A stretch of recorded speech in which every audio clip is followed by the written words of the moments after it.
already know me.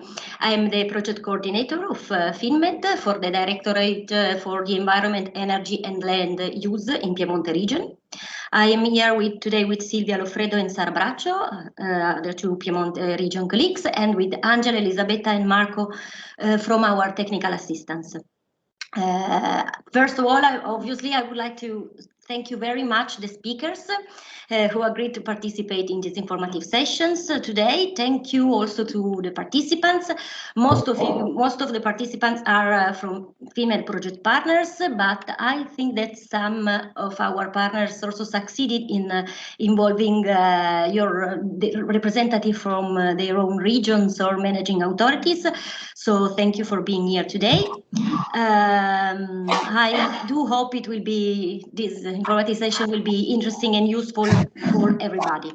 I'm just very quickly introducing the projects just to provide the framework in which we are moving. So, okay.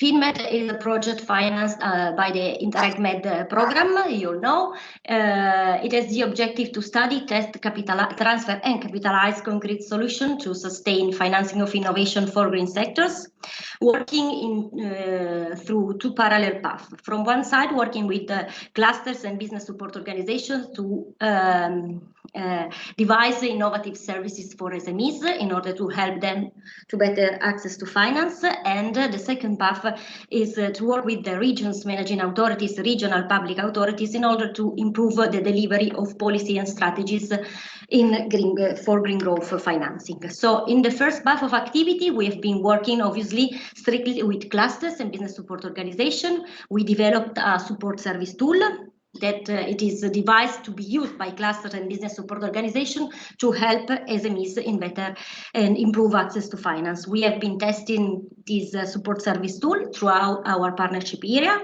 that covers 9 MED countries with 15 partners. So all the North Mediterranean basis is covered with our partnership. We also involved in this path of activities financiers. We interview representative. We had been interviewing representatives of banks, venture capitalists, financial institutions in general, in order to provide a sort of validation to our support service tool.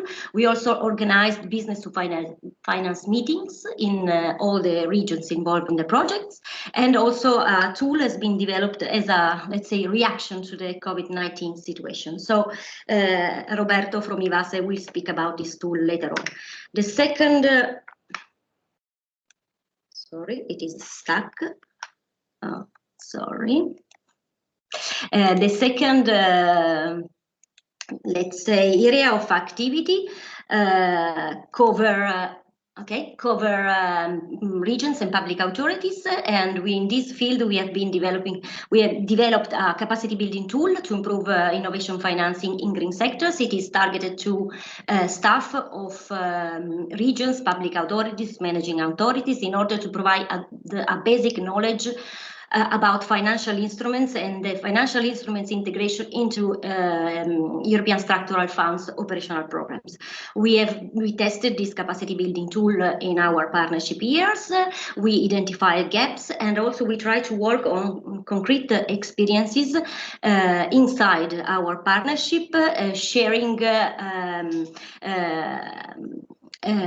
financial instruments that have been developed inside by the regions partners of the projects. And then it came out these informative sessions.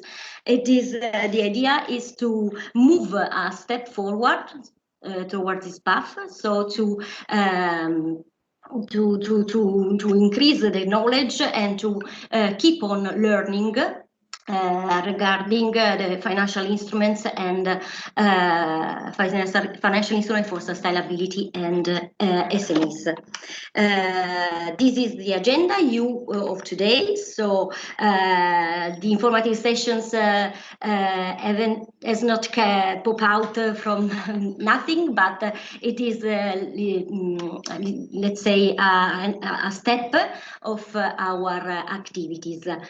So the the objectives are obviously to learn more about financial instruments in this programming period, how to establish effective and well-working financial instruments, and also we will see experiences about technical assistance, concrete implementation of funds. So the idea is to learn, to share knowledge, and to also to maybe gather some hints and inspiring ideas for all regions and public authorities.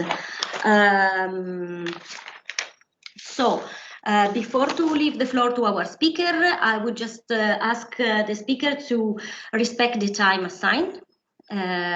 Obviously, an alarm will let you know when you are finishing your time. Angela or Marco or Elisabetta, can you just share the... Okay, when you will be hearing this alarm, you know that your time is finishing, so that you should come up to your conclusions. For the participant, obviously, please keep your microphone on mute, switch off the cameras, so that we can see just the speakers, and turn on the cameras only when you will be addressing questions to the speakers.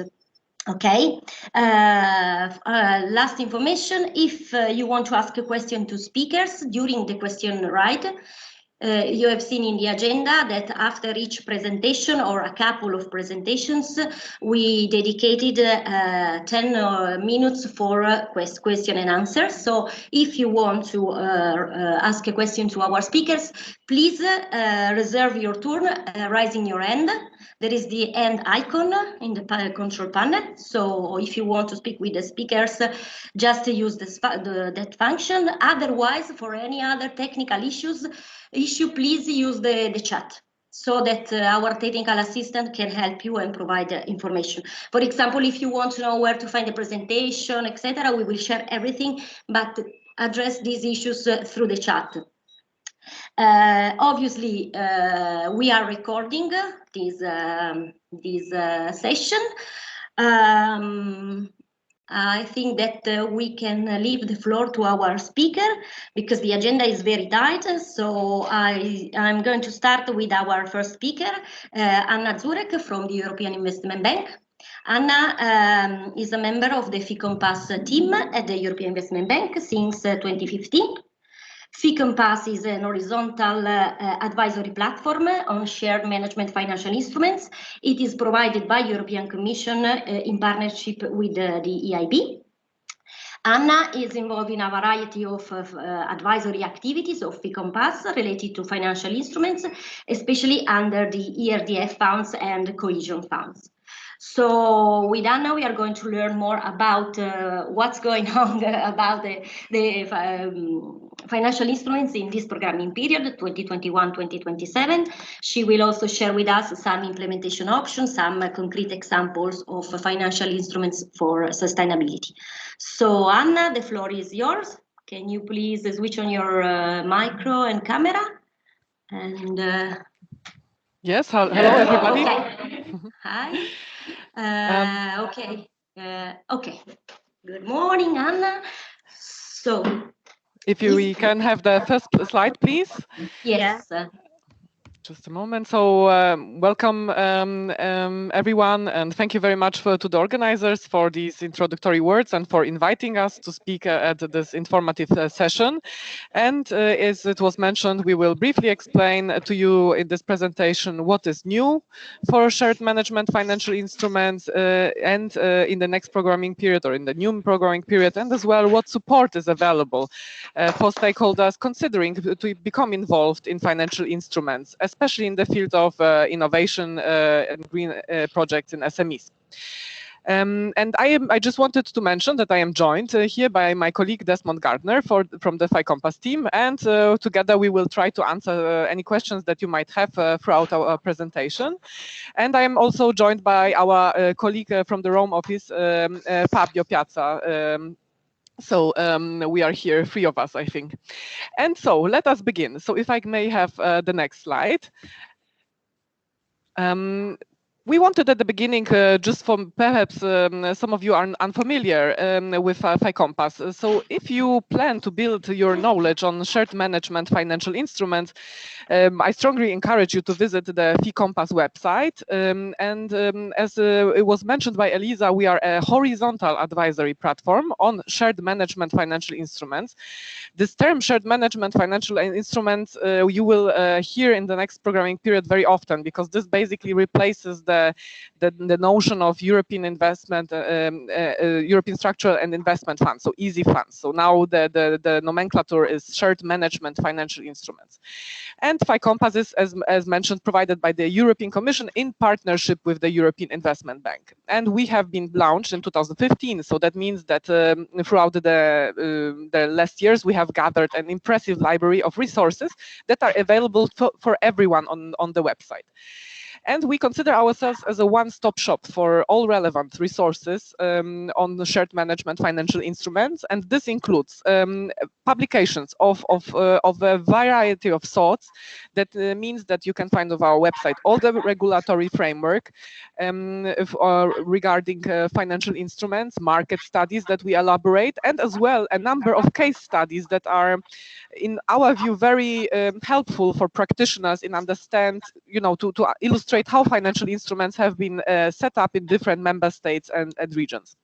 Apart from that, we are organizing a variety of events throughout Europe, usually before the pandemic and now online, regarding technical topics on shared management financial instruments. And what might be also interesting is that we publish all presentations online, and as well now for the online events also the recordings of the presentations. Apart from that, we have on our website as well pages dedicated to specific topics. For instance, there is a special page with all the resources which are necessary to start programming the financial instruments in the next programming period. We have also a variety of videos which are a very easy to digest form of communication with examples from different member states, how financial instruments are implemented, and also what type of final recipients benefit from those financial instruments. And we also encourage you to subscribe to our newsletter, where we inform you of all the new content that we publish. And what I also wanted to mention is that a recent activity is that we also are organizing podcasts, including with the European Commission representatives on, for instance, the new CPR, which is also a great source of information for everyone who wants to broaden their knowledge on financial instruments. So, and this all in one place on our website. So if I may have the next slide. So the new cohesion policy. We are currently in a very special moment because the financial instruments established under the 2014-2020 framework are being implemented. And in the same time, the instruments under the new programming period are being already planned in line with this new cohesion policy. And what are the key features? Well, we have now 5 new objectives, and you see them on the slide.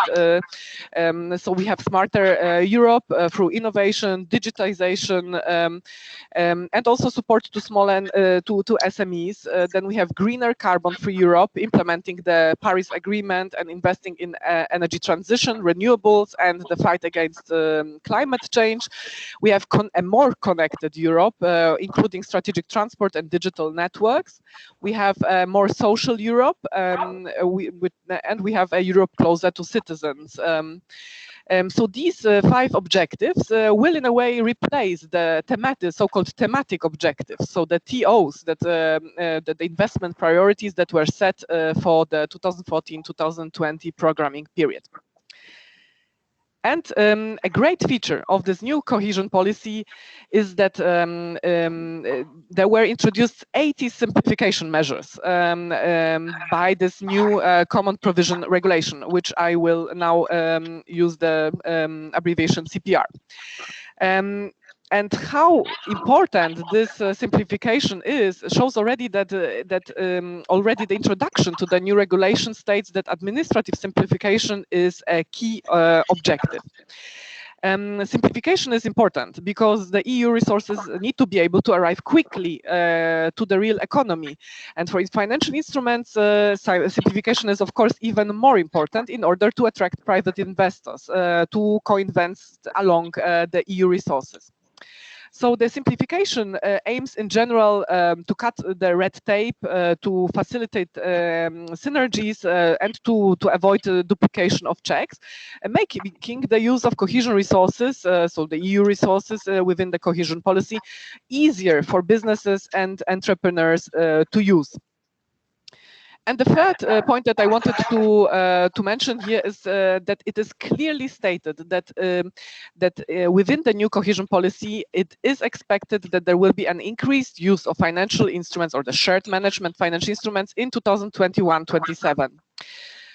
The Commission has not specified for this programming period explicitly how much of the resources should be aimed to be delivered through the delivery tool of financial instruments rather than grants. However, it is clear that the Commission expects that this delivery tool will be used even more. And now managing authorities need to provide a justification if they plan to use only grants. This is new in contrary to the previous programming period. Because especially the idea is that especially for instance, for revenue generating projects, financial instruments might be simply a better delivery tool than grants. And in addition, the new flexibilities to combine financial instruments and grants are simply very attractive to managing authorities. So they will hopefully really contribute to a wider use of financial instruments in the programming period 2021-27. And if I may have the next slide. So this slide is just to illustrate you where we are in terms of when we speak about the new CPR. So the 2021-27 CPR funds, let's say, consist of the European Regional Development Fund, so the ERDF, the Cohesion Fund, the CF. Then the new notion for the European Social Fund is the new European Social Fund Plus, and this is included except the Employment and Social Innovation Program and health issues. Then we have the European Maritime and Fisheries Fund, which might actually be called European Maritime Fisheries and Aquaculture Fund, so EMFAF. And then we have this gray circle, which includes migration and asylum, let's say, funds. So this is new, and here we mean the asylum and migration fund, the border management and visa instrument, as well as the internal security fund. As you can see, the European Agricultural Fund for Rural Development, so the EAFRD, which is dealing obviously with agriculture, rural development, has decided to have its own regulatory framework in the 2021-27 programming period. As you can see, there is a small overlap, as it will be still affected by some provisions of the Common Provisions Regulation. So if I may have the next slide. And here we wanted to just to, well, it is important to note that the new CPR, for the new CPR, that the Commission had really this desire for continuity and to build on the good experience from the 2014-2020 programming period. The vast number of financial instruments that have been successfully deployed in the previous period show that the shared management financial instruments work, and they really fulfill their objectives rather well. And also they are quite a good tool, even in challenging times. For instance, during the COVID-19 pandemic, where they were able to adjust to the new, plenty of instruments were able to flexibly adjust to the new circumstances and further provide support to the final recipients that needed it. In the nomenclature of shared management financial instruments, we usually speak about financial instruments products, so loans, guarantees, equity, and quasi-equity. And here we wanted, with these 3 examples, to show you that actually it seems, or from the examples already of deployed financial instruments, all these financial instruments products, so guarantees, loans, equity, they might be suitable to support innovation and green projects in SMEs. And let us just quickly go through those examples. So here on the left side, we have the experience of the city of The Hague. They have loans co-financed with ERDF resources, provided in this case by The Hague's Energy Fund. And they help to deliver green and efficient projects. An example of a supported project is the Sportainment Center. So it is an sport and entertainment center. The activities co-financed included the installation of a large number of solar panels, which was made possible through a loan and resulted in a significant cut of the energy consumption of the center, and thus quite a substantial CO2 reduction. When we consider guarantees, we wanted to mention the FOSTA, Fund of Funds, which has been set up in the Occitanie-Pyrénées-Mediterranee region in France. And it is the largest fund of funds in France.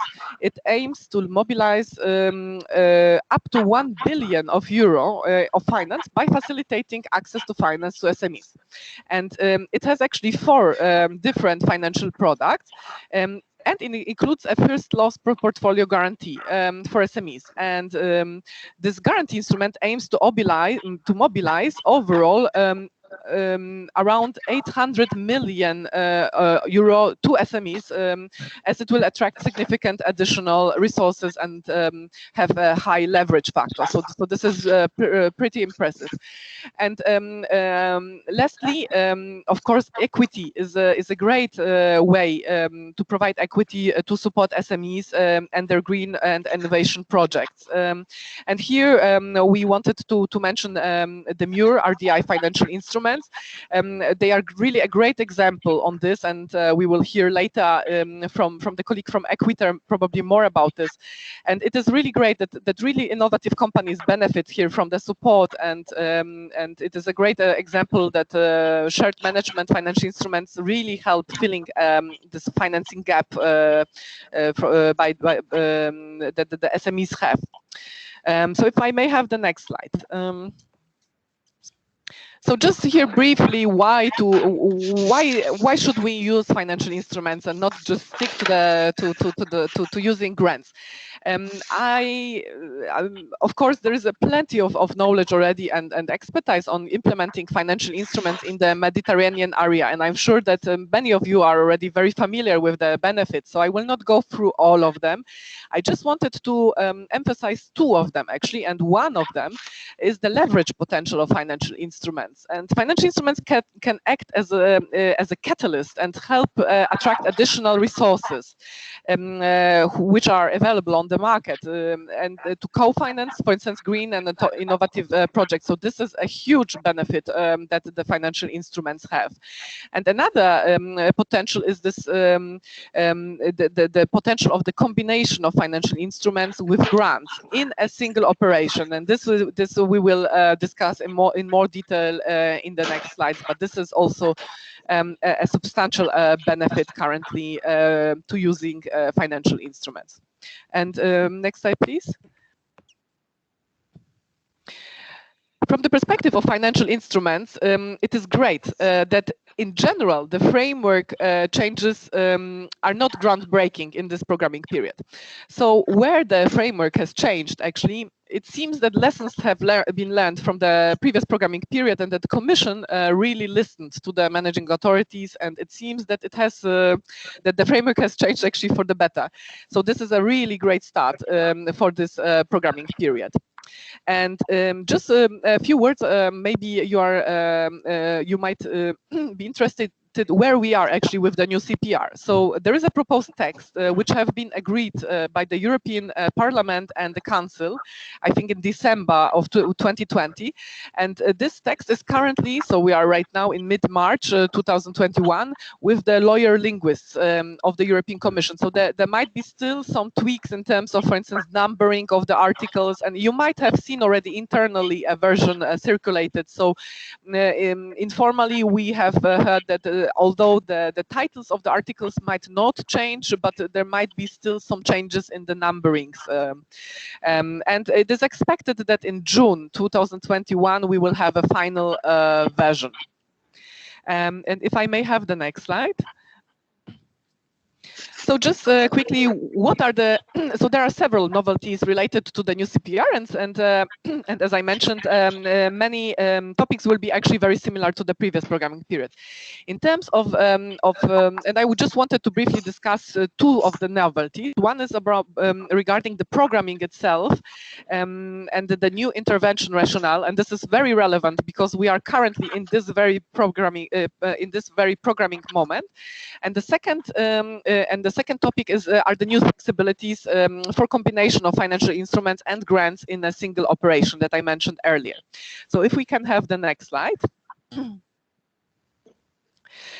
So hopefully you will not get scared because of this slide. It is actually not so so complex. So we have on the left side you see the requirements for the old programming period, so 2014-2020, and on the right side you see the requirements of the new period. And in the beginning of the last programming period, when programming was done, the ex-ante evaluation, not ex-ante assessment, but the ex-ante evaluation was undertaken, and it required to include a rationale for the form of support proposed. So if a managing authority considered to use financial instruments in that period, this possibility needed to be included in the operational program. And if the managing authority hasn't included it, but decided to deploy an instrument later on, the operational program needed to be revised accordingly to include such information. And then separately and at any time in the programming period, the managing authority could perform the ex-ante assessment for the use of financial instruments.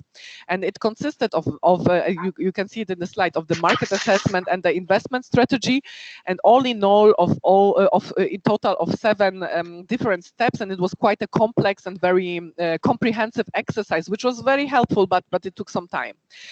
For the new programming period, you can see it in the arrow, the market assessment is taking place already at the program level and in the time of programming, which is happening right now. So this includes consideration of the market failures, the investment needs, and the complementarity with other forms of support. Furthermore, the justification of the forms of support, including grants or the combination of financial instruments and grants, is required to be included. And the new intervention rationale can hopefully in this way help to facilitate a much faster setup of financial instruments during this period. The programs, so in the previous programming period, we called them operational programs. Now we will call them only programs. So the programs are currently being negotiated by the managing authorities and their counterparts in the European Commission. And therefore, it is now the time to seriously consider the deployment of financial instruments and to recognize maybe the opportunities that they can provide. So this is really important for us to underline to you that right now is a very good moment to really seriously consider using financial instruments. And in terms of the required market assessment, we wanted to mention that there is plenty of data already available that you could use. We encourage you to take a look, for instance, at the FICompass 2021 page that I mentioned earlier, where all relevant resources are included. And this includes, for instance, as well a gap analysis for SMEs in the EU. So here, using, let's say, quantitative and qualitative data analysis, the report presents gap assessments for debt and equity financing for each member state. And although this gap analysis is dated pre-COVID, but it still provides, in our view, valuable insights for the market assessment that we hope that really managing authorities will use when planning their financial instruments. And if I may have the next slide. So here just a few words about the combination in one operation. As I mentioned, this is also a really important benefit of using financial instruments. So the new rules on the combination of financial instruments and grants in one operation, they are included in Article 52.5 of the new CPR, this text that is currently available, and they really constitute a major improvement. So whilst such combination was actually already possible in very limited cases for the previous programming period, the new CPR allows for the combination for a much wider typology of grants with financial instruments. And for instance, now it is possible to combine financial instruments with investment grants and capital rebates. If specific conditions are fulfilled, and this is really important, financial instruments rules will apply not only to financial instruments, but also to the whole combination, and this should significantly facilitate the implementation. The new CPR sets also a number of conditions to combinations in one operation. So one of them is that both forms of support shall be provided by the same body of implementing the financial instruments, which can be either a financial intermediary or a holding fund. There will be, in any case, one single funding agreement signed covering both elements, and there is one selection procedure for the financial intermediary, and there will be also just one access point to the final recipients, which is really important from the point of view of the SMEs, for instance. The financial intermediary will be required to maintain separate records for both forms of support and to transmit this information to the managing authority. And financial instruments rules will also apply to reporting and audit for the whole operation. The grant must be directly linked as well to the financial instrument and also necessary to the financial instrument, which you see in this red part of the thumbs up. So these new combination options offer really a great toolkit to design financing solutions to support viable projects. And this means that, for instance, loans may be combined with capital rebates, or, for instance, guarantees can be combined with investment grants. Combinations also offer the possibility to provide a comprehensive package for final recipients, including, for instance, extensive technical support to stimulate investment projects pipeline. So this is really, very helpful for the final recipients.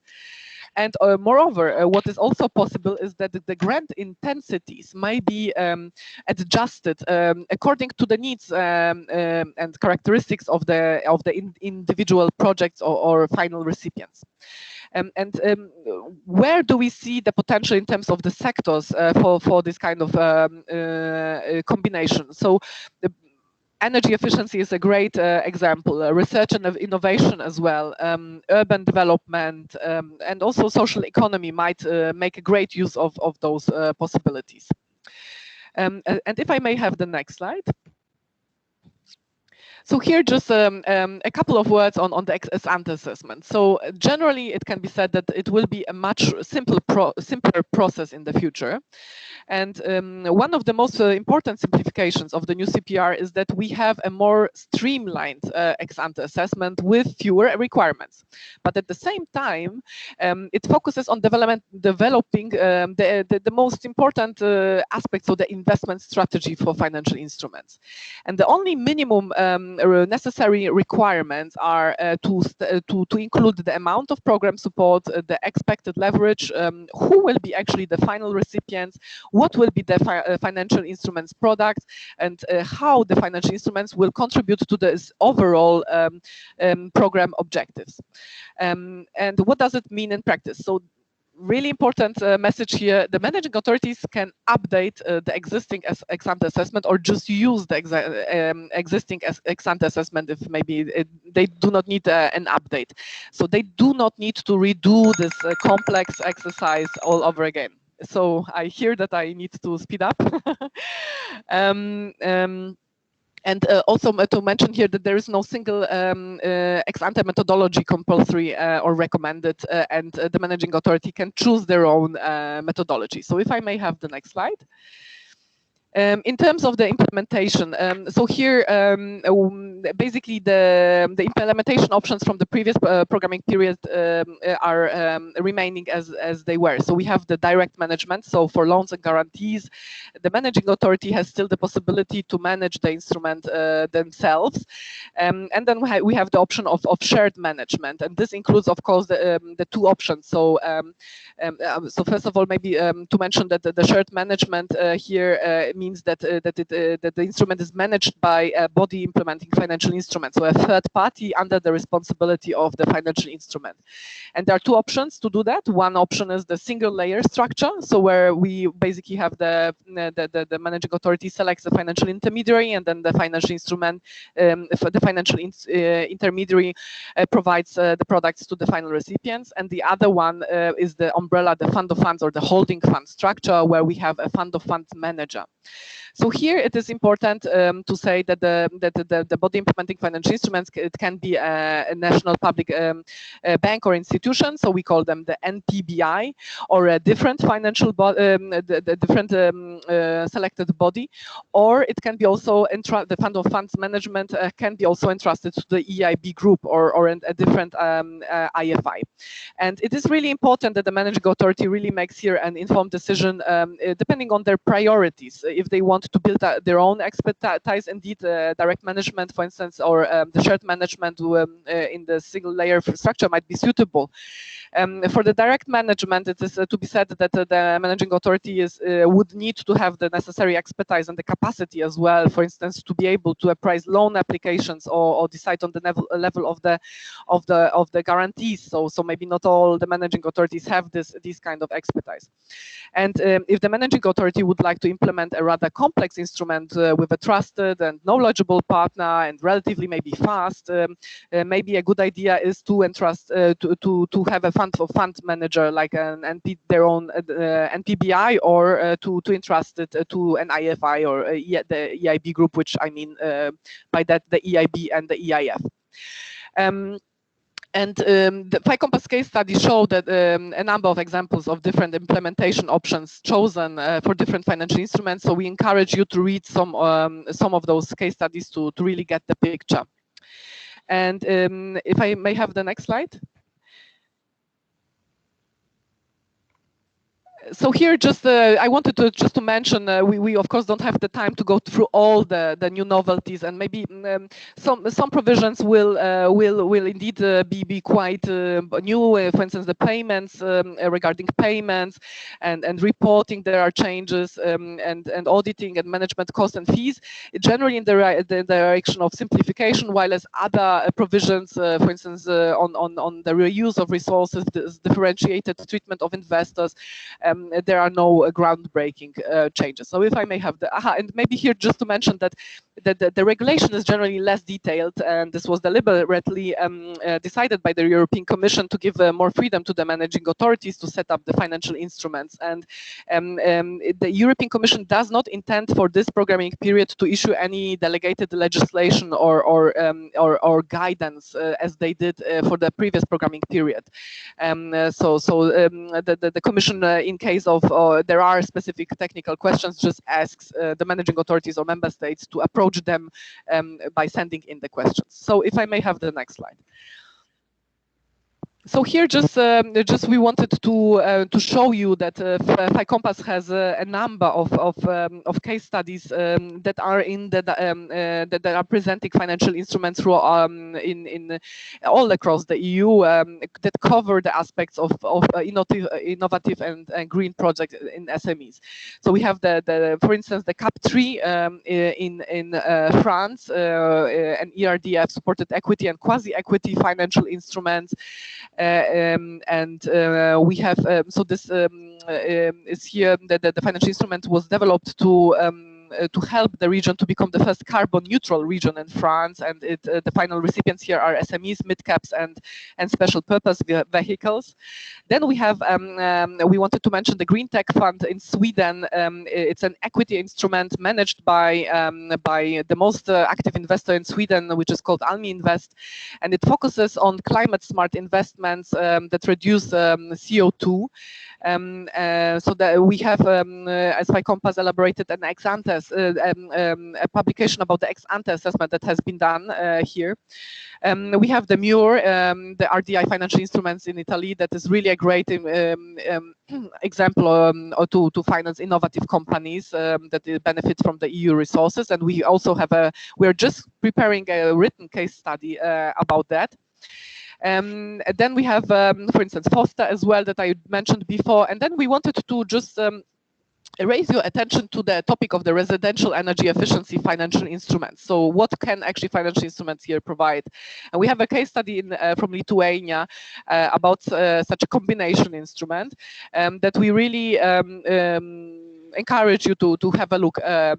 And the financial instruments that here are included have supported the development of a single product for homeowners, the modernization loan, which forms really a centerpiece of the Lithuanian government's program to improve energy efficiency in residential properties.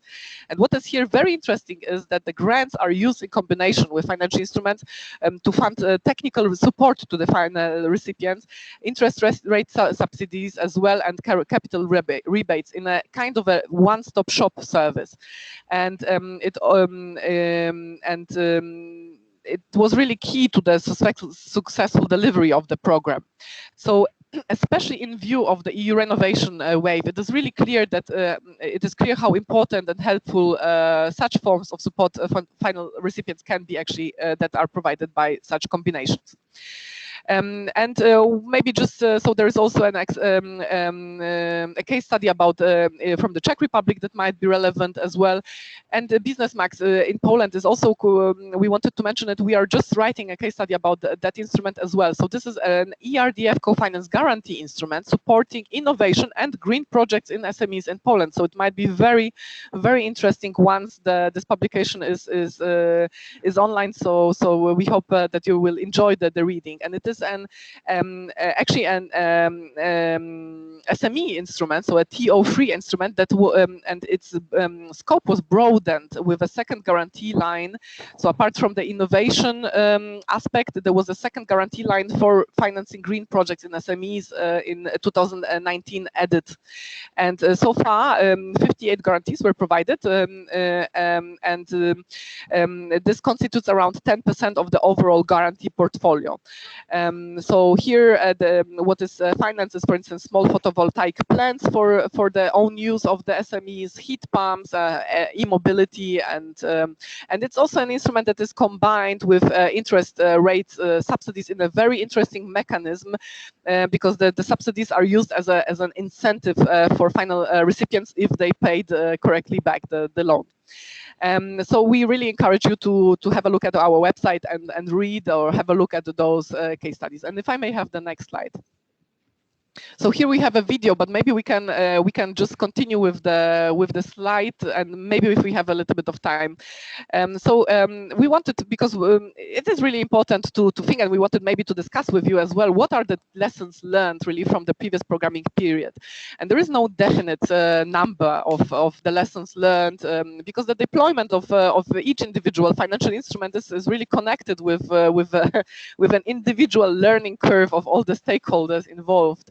But here are some of our thoughts that we wanted to share with you. And one of them is that please do not be afraid to use to set up financial instruments if you are, for instance, working currently only with grants, because they are indeed a smart way, it seems, to use public resources when implementing programs and delivering the policy objectives. And please treat them as an opportunity to benefit from the private sector competence, because they involve as well the private sector here.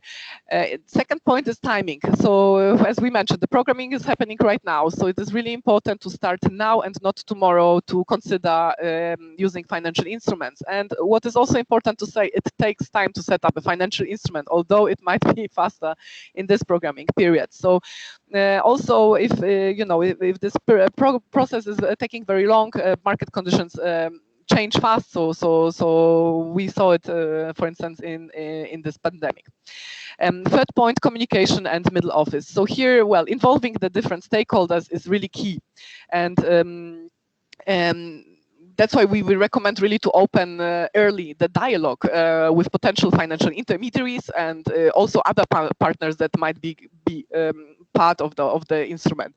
And also the communication to final recipients is crucial for the success of the instrument. So maybe in terms of the middle office, it also needs to be understood that the deployment of financial instruments required really specific knowledge and on the regulatory framework, so on the rules and the requirements for shared management financial instruments. And such know-how really needs to be built in the people. So for instance, this kind of event hopefully helps as well, because we need to ensure, or all the stakeholders involved need to ensure that there is a compliance with the CPR and the program requirements. So this is the third point. Then, well, of course, it is really important to have market-driven financial instruments and not policy-driven. If I have just 1 minute, maybe. Yes, okay. Thank you. So here, well, we have seen some financial instruments in the past not succeeding because of that. So it's really important that the instruments address a specific market failure, and the ex-ante assessment and the market tests are really important to really have a robust understanding what is needed on the market. Maybe, well, I will not read all of them. Maybe what is here, maybe, well, it's important, of course, to have a good fund manager with the necessary expertise and the good working relationship with the managing authority. And yes, but this building of knowledge, really, we hear it when talking to the managing authorities frequently, that financial instruments that really work usually have a story that, you know, either the managing authority, or if there is a fund manager, for instance, involved, they really invested time to build the knowledge, for instance, by training the regulatory requirements to the financial intermediaries. So this is definitely important. And if you have any questions, it's really important to seek support when needed. So for regulatory questions, you can always address the European Commission. In terms, if you have any questions on the practicalities, you can always, for instance, approach FICOMPAS. And if I may have the next slide. Just here a small summary what the EIB group, how the EIB group is involved in financial instruments. So we are, of course, if we are entrusted, we are managing financial instruments, and we have here vast expertise in a number of our geographical areas. We provide as well technical assistance and financial advisory, and we also, of course, as we are a bank, so we can provide as well co-financing. And if I may have just the last slide. So here, just maybe for later, if this is just a summary, what kind of support, the range of advisory services that are provided by the European Investment Advisory Hub. So this the service will be actually continuing in the next programming period, and it will be called the Invest EU Advisory Hub, and it basically supports stakeholders throughout the whole project life cycle, and it includes upstream support, project preparation, and implementation support. So basically, what we want to say that here, that we are there for you, and please do not be afraid to approach us if you have any, if you need any support. So with this slide, I'm ending this hopefully not too lengthy presentation. Thank you very much for your attention, and if you haven't done already, please subscribe to our newsletter, FICOMPAS newsletter, to be kept up to date. And yes, we will look forward to your questions. Okay, so thank you very much. Thank you very much, Anna, for your very extensive and detailed presentation. It has been for sure very, very useful also because a lot of things, a lot of issues are changing. And so it is very important to have an overview, no? An overall picture in order to understand where to start. No? And I would like to leave the floor to our participants. If there are any questions, issues, just raise your hand or okay, Federica. Please. Region. No. Okay. Okay. Can you hear me? Yes. Okay. I'm Federica Tode from Region Sardinia. Hi, everybody, and thank you very much for the presentation. It was very clear and very interesting. And I have a question about the combination between financial instruments and grants. From the slide, I noticed that financial rules apply to grants when combined with the financial instruments. So it means that if I have to combine a financial instrument with a grant, we have to follow the rules of a financial instrument in terms of eligible expenses or not.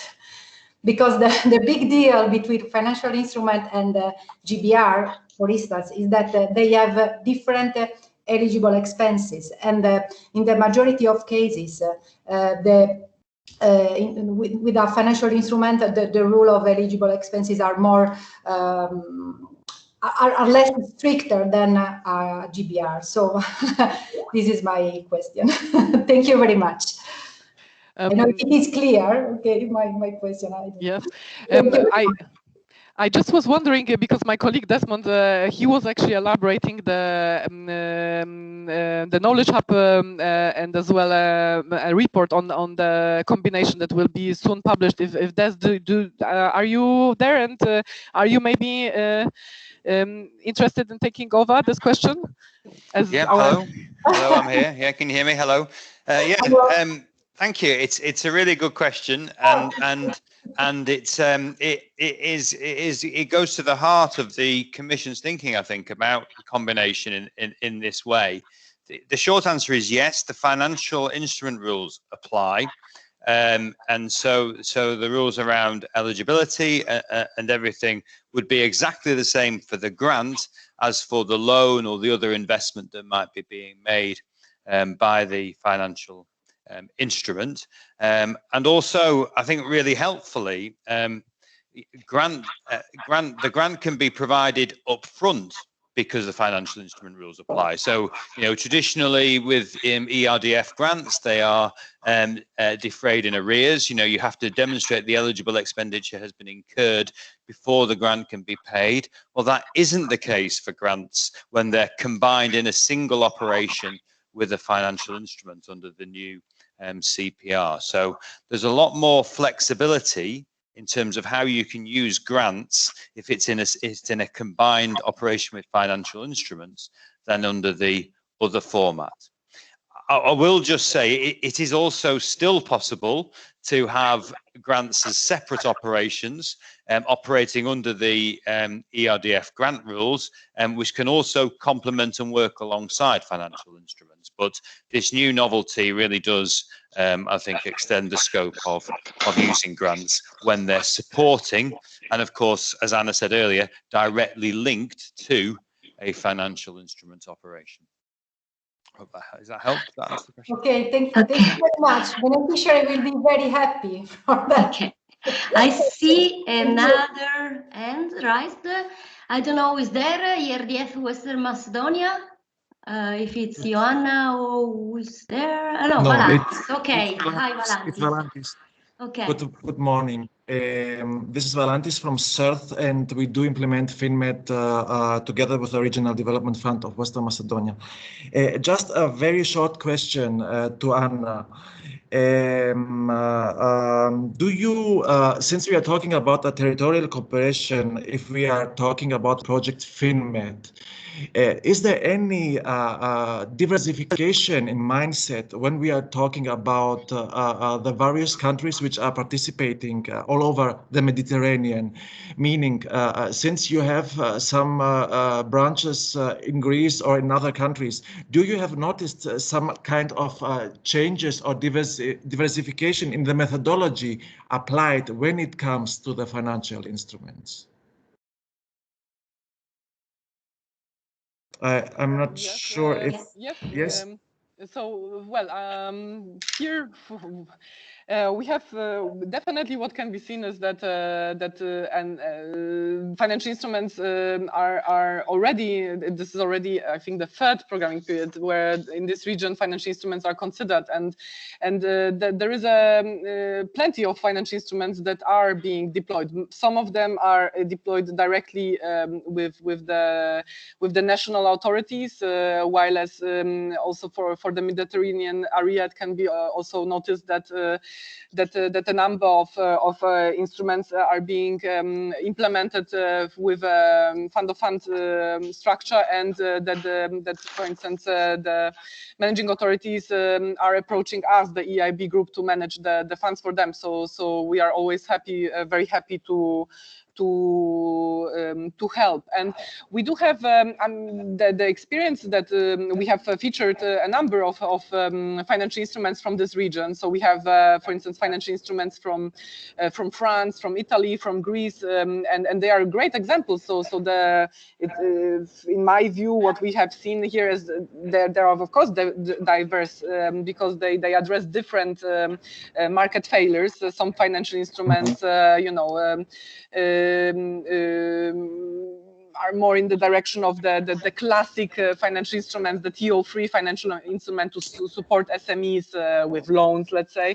But there are also very, let's say, innovative instruments. And we have, for instance, this Greece, an example in Greece, of an urban or a housing instrument that we thought when we worked on that that it was really an interesting structure behind it. So well, what maybe can be said that there are all the instruments are really unique, and indeed in this area we can see that that already the instruments that are being deployed are really sometimes really very innovative, and also we see that they are also quite successful. But of course there is always room for improvement. So we hope that in the next programming period the uptake of financial instruments will even grow even more, because of course, I mean, why financial instruments? If there is a need, and we see in the current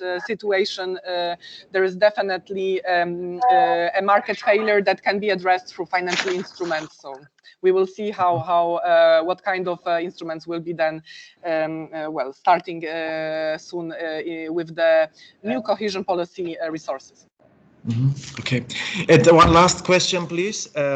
You said in your last slide, you said you mentioned something about a good fund manager, to select a good fund manager. I understood it should be one who has knowledge, of course, of financial instruments, and he should also be in good terms with the intermediaries and the fund of funds and everything.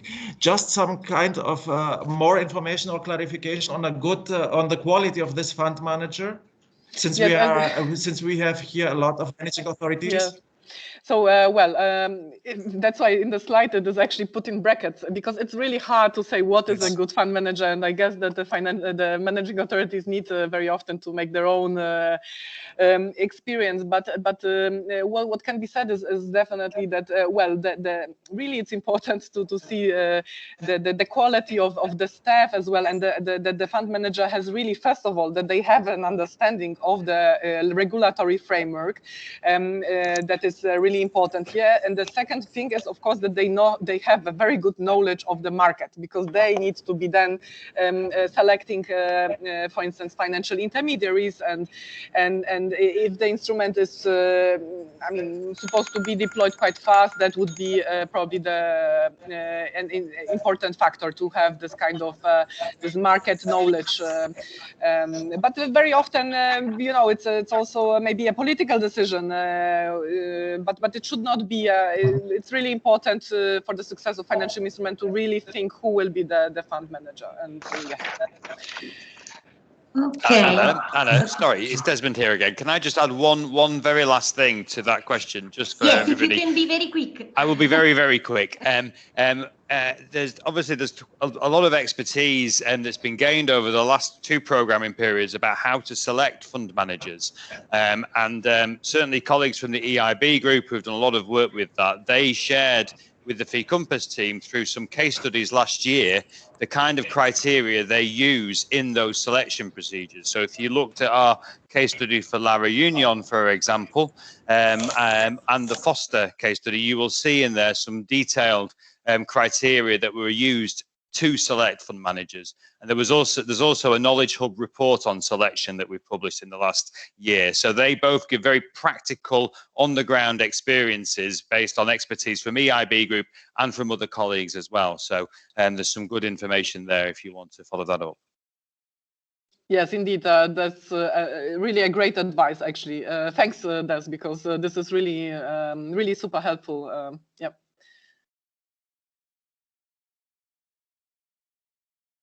Hello?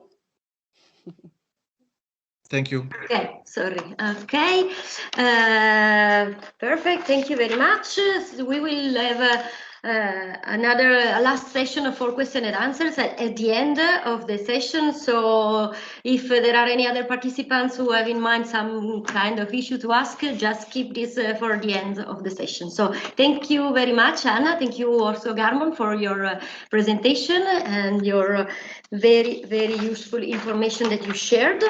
Actually, Anna, during his presentation, was mentioning specific funds from the MIUR in Italy, and I think that we are going to hear something about this from Silvia Poy, our next speaker. Silvia Poy is investment manager at EQUITER. EQUITER is a private company. It is based in Turin, in Piemonte region in Italy. It is controlled by major banking foundation and the Intesa Sanpaolo group. Silvia has been working for the Jessica program, EU program 2013, implemented in Italy, in Sicily, Campania and Sardinia. Sardinia region, as you have been hearing from Federica, is also one of our partners, and actually Sardinia region colleagues who suggested us to keep in touch with EQUITER. So Silvia, can you please tell us something more about EQUITER, what the company does, and the experience in Jessica management and also MIUR fund? So please, if you want to. Thank you. Just the presentation.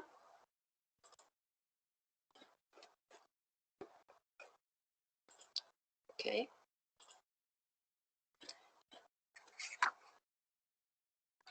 Okay, let me know if you see it. Yes. Okay, it's okay, thank you. Yes. So good morning, everybody. First of all, I want to thank finMED and Elisa Peinetti for the opportunity to be with you today to share our experience, and I'm of course honored to represent my company. My name is Silvia Poy. I've been working for EQUITER since 2009 as investment manager. EQUITER is based in Turin, is a financial investor, an equity investor, and a financial advisor. It has a long, a deep experience in project financing, infrastructures, PPP projects, and a strong track record in managing financial instruments. First of all, with the Jessica program in the programming period 2007-2013, and now with the National Operating Program Research and Innovation in the programming period 2014-2020. As Elisa said before, EQUITER has an original and innovative mix of shareholders, three of the main banking foundation in Italy, and the Intesa San Paolo group, that is a leading European banking group. At the end of last year, asset under management of the company were approximately 850 million euro, divided almost in two. The first part is represented by direct investments and liquidity, and the second part is represented by the amount of funds on which EQUITER acts as an advisor, of course, also the financial instruments. I think that most of you know the Jessica program also because it has been adapted in some of your countries. So I just spend a few words for describing the characteristic of the instruments, and I will of course touch some of the keywords that the colleague Anna Zurek described before, because our story is a story of collaboration on that kind of financial instruments. Jessica is an initiative of the European Commission in collaboration with the European Investment Bank.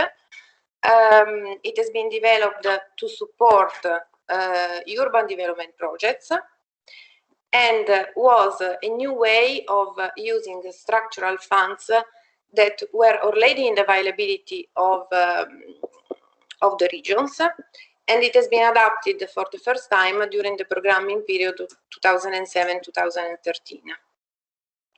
Resources were allocated to urban development funds, which are the financial instruments, and were managed by financial institutions, the urban development fund managers, that were selected by EIB through an European call for expression of interest. What are the main benefits of the financial instrument of Jessica that we will be able also to support, to show in the following slides with the example of EQUITER? First of all, the possibility of recycling of funds. As long as funds are invested in eligible projects, any return or receipt coming from final beneficiaries can be returned in the availability of the managing authorities to be reinvested again. Then leverage.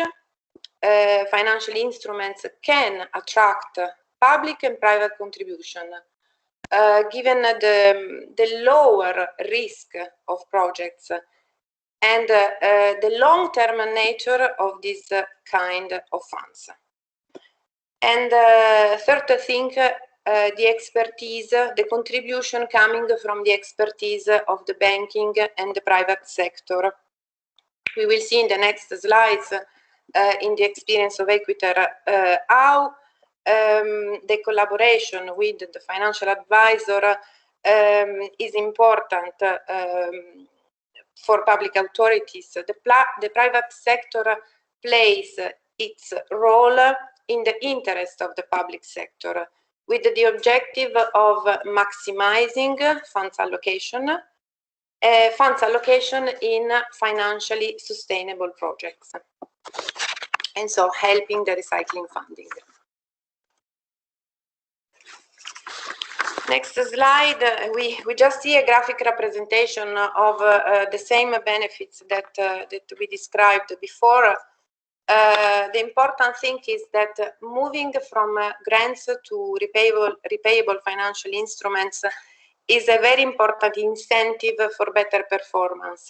Project funded must be financially sound, and this gives the opportunity to reinvest in the medium to long-term time, again, the resources coming from the structural funds. The presence of the private sector is very important, helps in the realization of this virtuous cycle. Financial intermediaries contribute carrying out the activities that are delegated to them. We will see after in one of the next slide, selection of project, scouting, valuation of investments, monitoring activity. And then the private sector contributes also with private funding that may co-finance the selected projects. Here we have a picture that comes from a EAB paper on Jessica. This picture represents the architecture of Jessica. The important concept is that the financial instrument translates the structural fund resources into financial products, equity, loans, and guarantees. The managing authority can be a national managing authority or can be a regional managing authority, like in the example of Jessica, and can place the ESIF resources or directly to the financial instrument, the Urban Development Fund, or through an holding fund, so a fund of funds. In the following slide, we will see how and with what kind of peculiarity equity played its role in the architecture that we saw before for the management of the Jessica financial instruments. In the case of Jessica resources managed by EQUITER, the fund of funds manager, which is EAB, has been entrusted with the creation of the holding fund in collaboration with regional managing authorities. The fund of funds manager, EAB, acts as an agent for and on the behalf of the managing authority in order to manage the structural fund resources. The advisor has been selected, EQUITER, through a call for expression of interest that was launched by EAB and tendered for the right to act as an advisor, supporting a new incorporated company, an SPV, that is owned 100% by Intesa Sanpaolo Group, which is the Urban Development Fund, the financial instrument. The advisor EQUITER is linked to EAB and to the financial instrument through an operational agreement and through an advisory contract. So the resulting financial architecture is an investment company which is advised by EQUITER, by the Urban Development Fund advisor. Resources can be channeled to financial beneficiaries via equity or quasi-equity instruments or debt instruments. In the case of debt, resources were channeled via Intesa Sanpaolo Group through a second-level agreement between the financial instrument and the bank. Selected project had to be coherent not only with regional operational programs, but also, of course, pricing had to be compliant with state aid rules, and the valuation of the financial sustainability of project is done by the advisor EQUITER, by the selected advisor.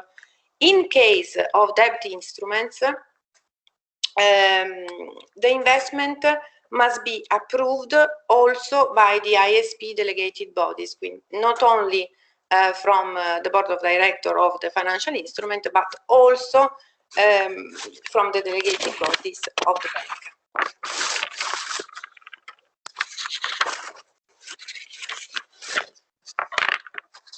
here we can see the different roles that the financial instrument manager, in the case of Jessica EQUITER, can play, has to play.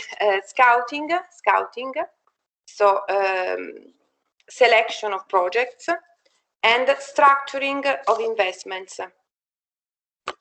The advisor, in the case of Jessica, acts autonomously for equity instrument, as we said before, but in collaboration with the Intesa Sanpaolo Bank for the debt instrument. Very important point, the collaboration between the advisor, EIB, and the managing authority has been continuous and is a very important point. The ingredients of the activity that is carried out by the advisor are the one you see in the slide: experience, competencies, contractual standards, but also very important is the relationship that the advisor has with all the market operators. That can be lawyers, technical advisors, other commercial banks, and in case of Intesa Sanpaolo Bank, also firms and clients for the selection and the scouting sometimes of projects. In my opinion, one very important point that I want to underline is monitoring activities. Monitoring means a continuous information exchange between the advisor, the managing authority, EIB, and the final recipients, and has the objective to help final beneficiaries in coping with the project timing, but also has the objective to checking continuously the financial conditions of final recipients from time to time, in order to act, to intervene very, very promptly in case of crisis or of changing of market conditions.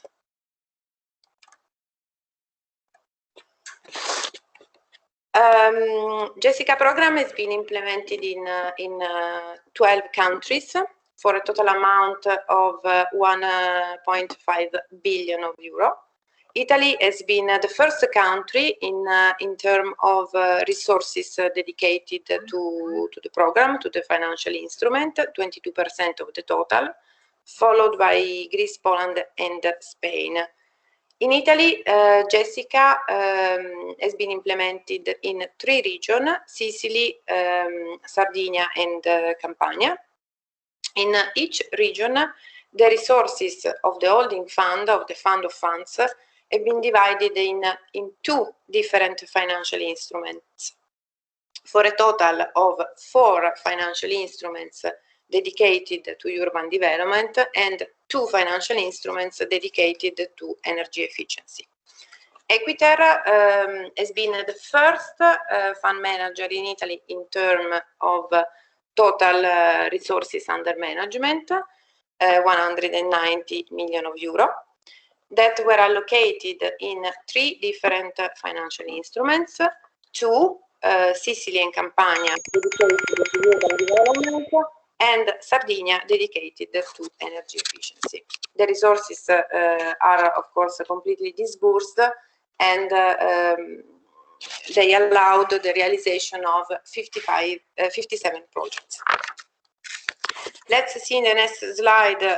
In this picture, we try to represent what are the benefits of Jessica, looking at the experience of EQUITER in aggregate, so concerning Sicily, Sardinia, and Campania together. Recycling of funds. At the end of 2020, the 29% of the invested capital, approximately, returned by final recipients, and is in the availability of the regional administration for future reinvestments. Then leverage co-financing worked. Approximately 70% of the total project capex in aggregate has been co-financed. And then the last point, the contribution of the expertise of the banking and private sector can be visible in the total number of projects realized, 57. That means financing 39 different final recipients. That goes from municipalities to public entities, PPP projects, and also private partners. Among the three financial instruments managed by EQUITER, we have Fondo Sardegna Energia, that is dedicated to the energy efficiency and renewable energy projects in the Sardinia region. Fondo Sardegna Energia has been funded with 36.7 million euro of ESI funds. And you can see in the picture how the resources have been invested in a widespread manner through the region. Despite some initial difficulties, the program was very new from that time. Initial difficulty in identifying eligible projects and sustainable projects, then thanks to the flexibility and the continuous collaboration, as I said before, with the managing authority, the cooperation with the EIB, and the widespread presence of Inter San Paolo Group in the region, FSE financed 27 financial recipients, realizing 38 projects. Few words, the largest number of projects has been on renewable energy sector, 21 projects on 38, and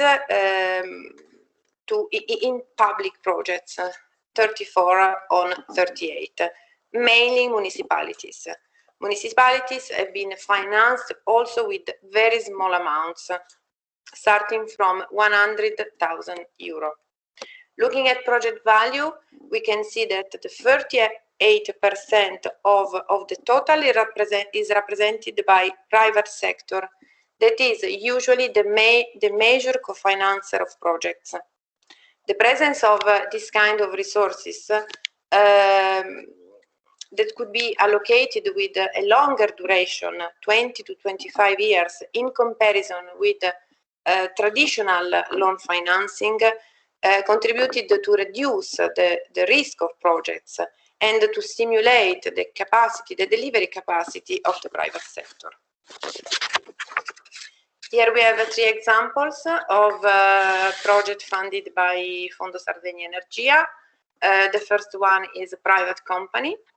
The second one is a public consortium, and then one municipality, the municipality of Dorgali. The private company is Matrica, is a company involved in the conversion project of the Porto Torres petrochemical plant. The company built an industrial center for the production of green chemical products and bioplastic in Porto Torres. And the company is involved in a revamping project of its plants, 35 million the total project in aggregate, of which 13 million have been financed with a medium to long-term loan from Jessica Resources. Then the public consortium realized a running and cycling lane covered by photovoltaic solar panels, and the consortium is in Olbia, and the lane is along the sea gulf of Olbia in the industrial part of the city. And then the last, the municipality of Dorgali, is the largest amount among those given to the municipalities, about 1 million euro. And the municipality of Dorgali realized an energy efficiency project on the public building and the revamping of the public lighting system. Just a few words to conclude, if I have time. Yes, please, Silvia, if you can conclude. Okay. Just a few words to conclude on how the same architecture has been replicated, as the colleague Anna Zurek mentioned before, for the construction of another financial instrument, always managed by EQUITER, that is a Fondo Ricerca e Innovazione, which is funded with the National Operating Program Research and Innovation 2014-2020. In this case, the Fund of Funds manager, that is IAB, created the financial instrument in collaboration with a national managing authority, which is the Ministero dell'Istruzione, dell'Università e della Ricerca. EQUITER represents the largest Italian research and innovation fund with 125 million euro. The investment period of the fund is currently ongoing. I will show you quickly in the next slide the peculiarity of the investment strategy of the Fondo Ricerca e Innovazione Fund. There is the presence of one product. RIF is one product, but is directed to more than one region, 8 regions. And the EQUITER, the advisor, decided to integrate the advisory team with the presence of 2 innovation managers dedicated to the evaluation of projects from the point of view of the quality of research and innovation present in them. So no more only the financial valuation and of the sustainability of projects, but also the valuation of research and innovation contribution. Currently, the fund has been disbursed approximately around 70% and has been invested mainly using equity and quasi-equity instruments. Thank you. Thank you for your attention. I will be very pleased to answer any question. Okay, thank you very much. Thank you, Silvia. Are there any questions? Please, don't be shy.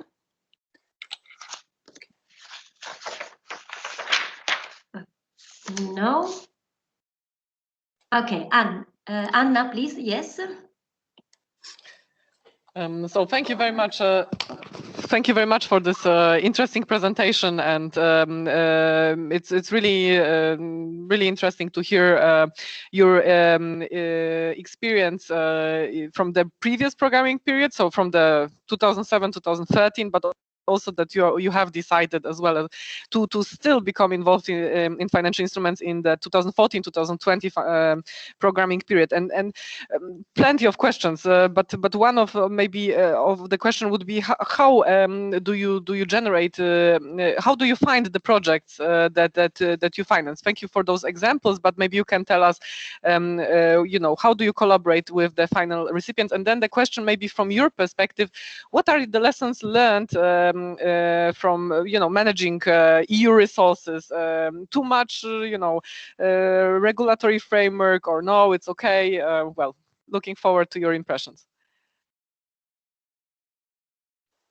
Okay, thank you, Anna, for the question. The first one, the experience of the advisor on these kind of operations, equity and of course debt, the links with the other market operators are of course one of the main sources of project, and in the case of Jessica, but also in the case of the MIUR instrument, the link with the bank.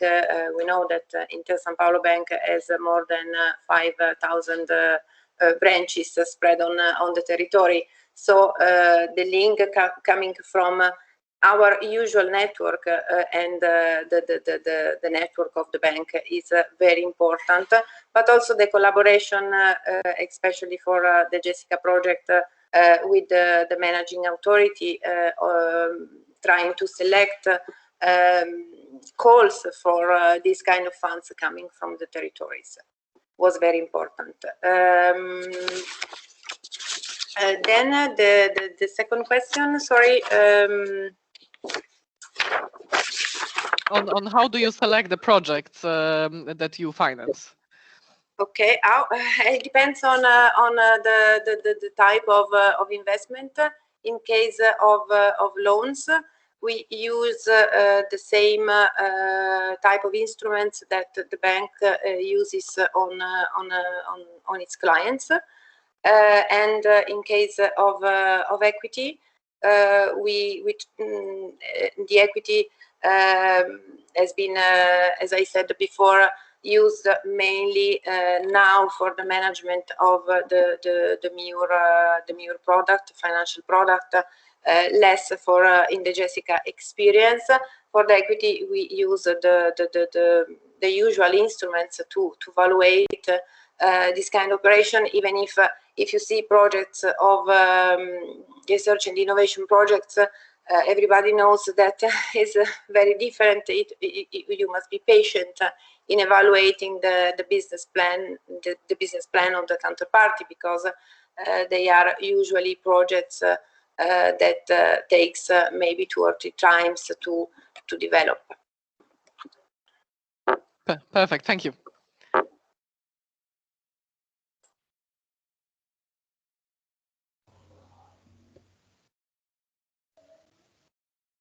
Oh, sorry, I was speaking alone. Roberto Algarra also raised his hand. Yeah. Hello. Thank you for your explanation of what Jessica is doing.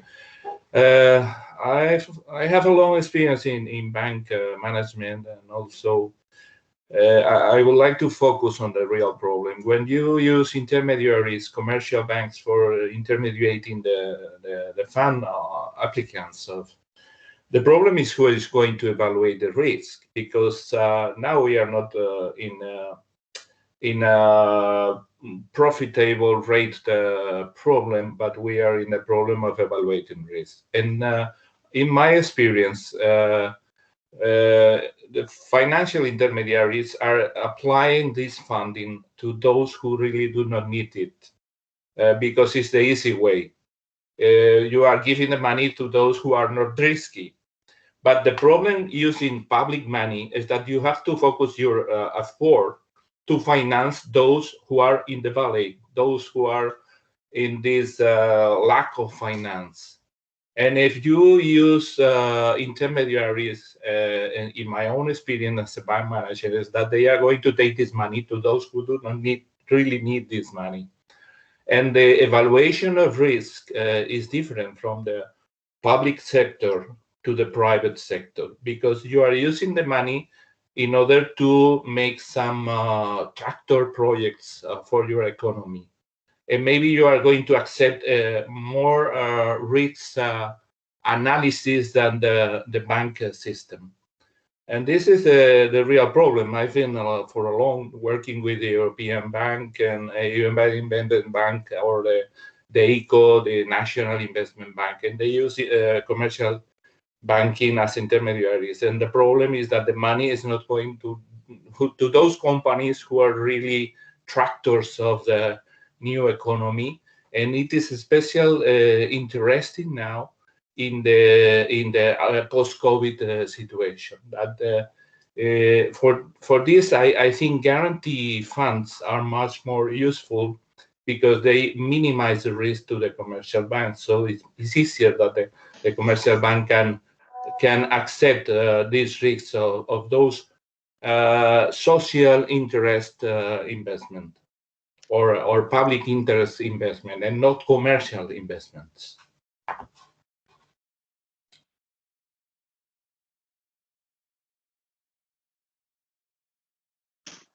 Yes, if I thank you. Thank you. If I just can comment on the, I understand what you said perfectly, of course. What can I say is that taking as the example the Jessica story in Sardinia, As I showed before, we financed mainly municipalities, so public entities, even with very small amounts. Then for concerning the private sector, I understand, of course, what you say, and I said before that we used the same metrics of IFC in evaluating lending.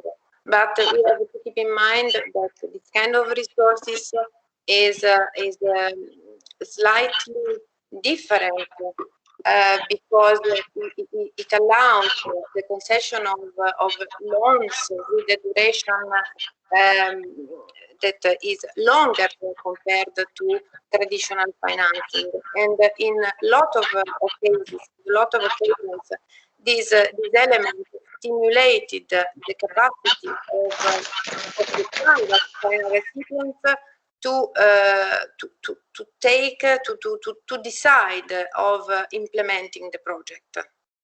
It has been a contribution, the presence of this kind of resources in making the private partner, that is, as I said before, the major co-financer of these kind of projects, in deciding to go on with the investment.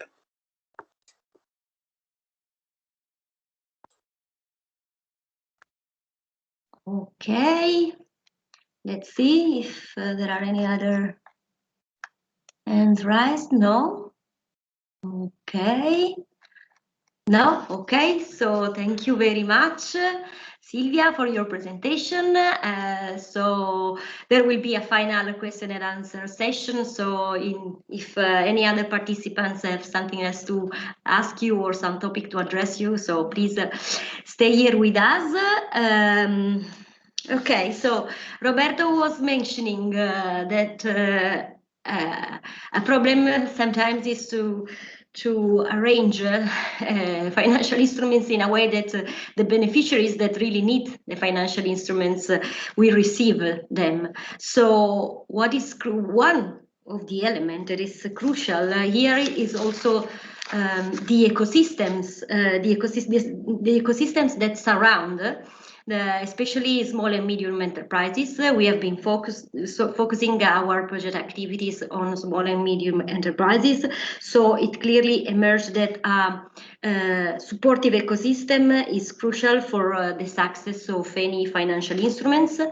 As I was mentioning before, we also delivered a series of webinars about experiences of financial instruments implementation concretely realized by involved partners in finMED, partner regions in finMED, and the lack of application of applicants was a failure, had been a failure for some financial instruments. So now we are hosting two very interesting experiences, one from France, another from Spain, from two of the project partners, from EQUITER and EVACE. And these two ideas precisely came from this central concept of the project. So the role of clusters and business support organization in the local and regional ecosystems that is crucial. So clusters and other intermediaries agencies are well positioned to be facilitators, to build bridges between companies, SMEs, and finances. So I think that we will. It's very interesting, and we are very proud that these two initiatives streamed from finMED. So I would leave the floor to, first of all, Cristina Casian. Cristina Casian works for EQUITER. As I said, EQUITER is a finMED partners. It is a cluster organization based in Aix-en-Provence, in France. And it has a clear focus on clean tech and green SMEs. Cristina is chargée de mission for European project, and so she will present you a very interesting initiatives about this role of bridge builders that cluster can have. So please, Cristina. Okay, we can see your screen, but we can hear you.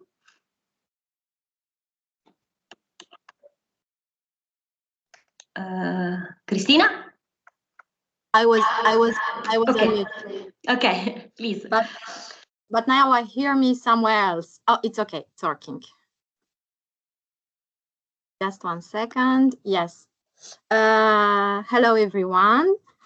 First of all, I would like to thank for the previous presentation because they were very interesting, and I think from the managing authority point of view, they are very useful. I was glad as a representative of the private sector to hear that the next generation financial instruments will somehow look to ease the administrative burden and to be more flexible for the SMEs, because this is one, let's say, thing we would like to hear as a representative of the private sector. So yes, as Elisa presented myself, I'm working as an EU project manager, and I'm representing a French cluster. For those who do not know our network and our organization, just a few words. So we are a regional cluster of eco-enterprises working on a circular economy approach. We are situated in Région Sud. And as a cluster, our network is focused on different environmental topics, which are water, because we were founded 24 years ago already by the water sector actors. And now we have integrated into our network topics such as waste, sites and polluted soils, and energies, biodiversities. So as you can see on the screen, our network is working with research actors. We are working with the public authorities, but our members mainly are SMEs. As you can see, around 90% of our members are small and medium-sized enterprises working on the environmental sectors as solution providers.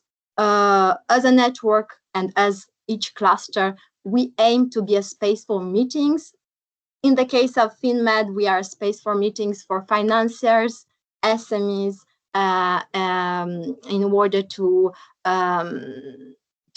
strengthen the collaboration between these two types of actors.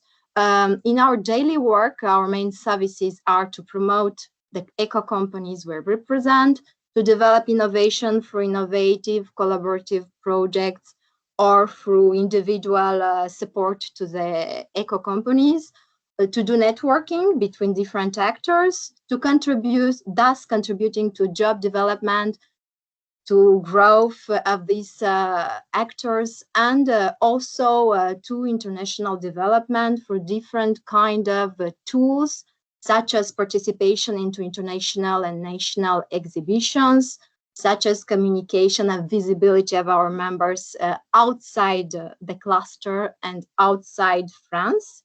We are used to host foreign delegation and to set up business relations with potential partners. As Elisa said, we are part of finMED project. We were somehow the operational partners of finMED tools because we were supposed to test the main activities of the project in real life situations with our SMEs.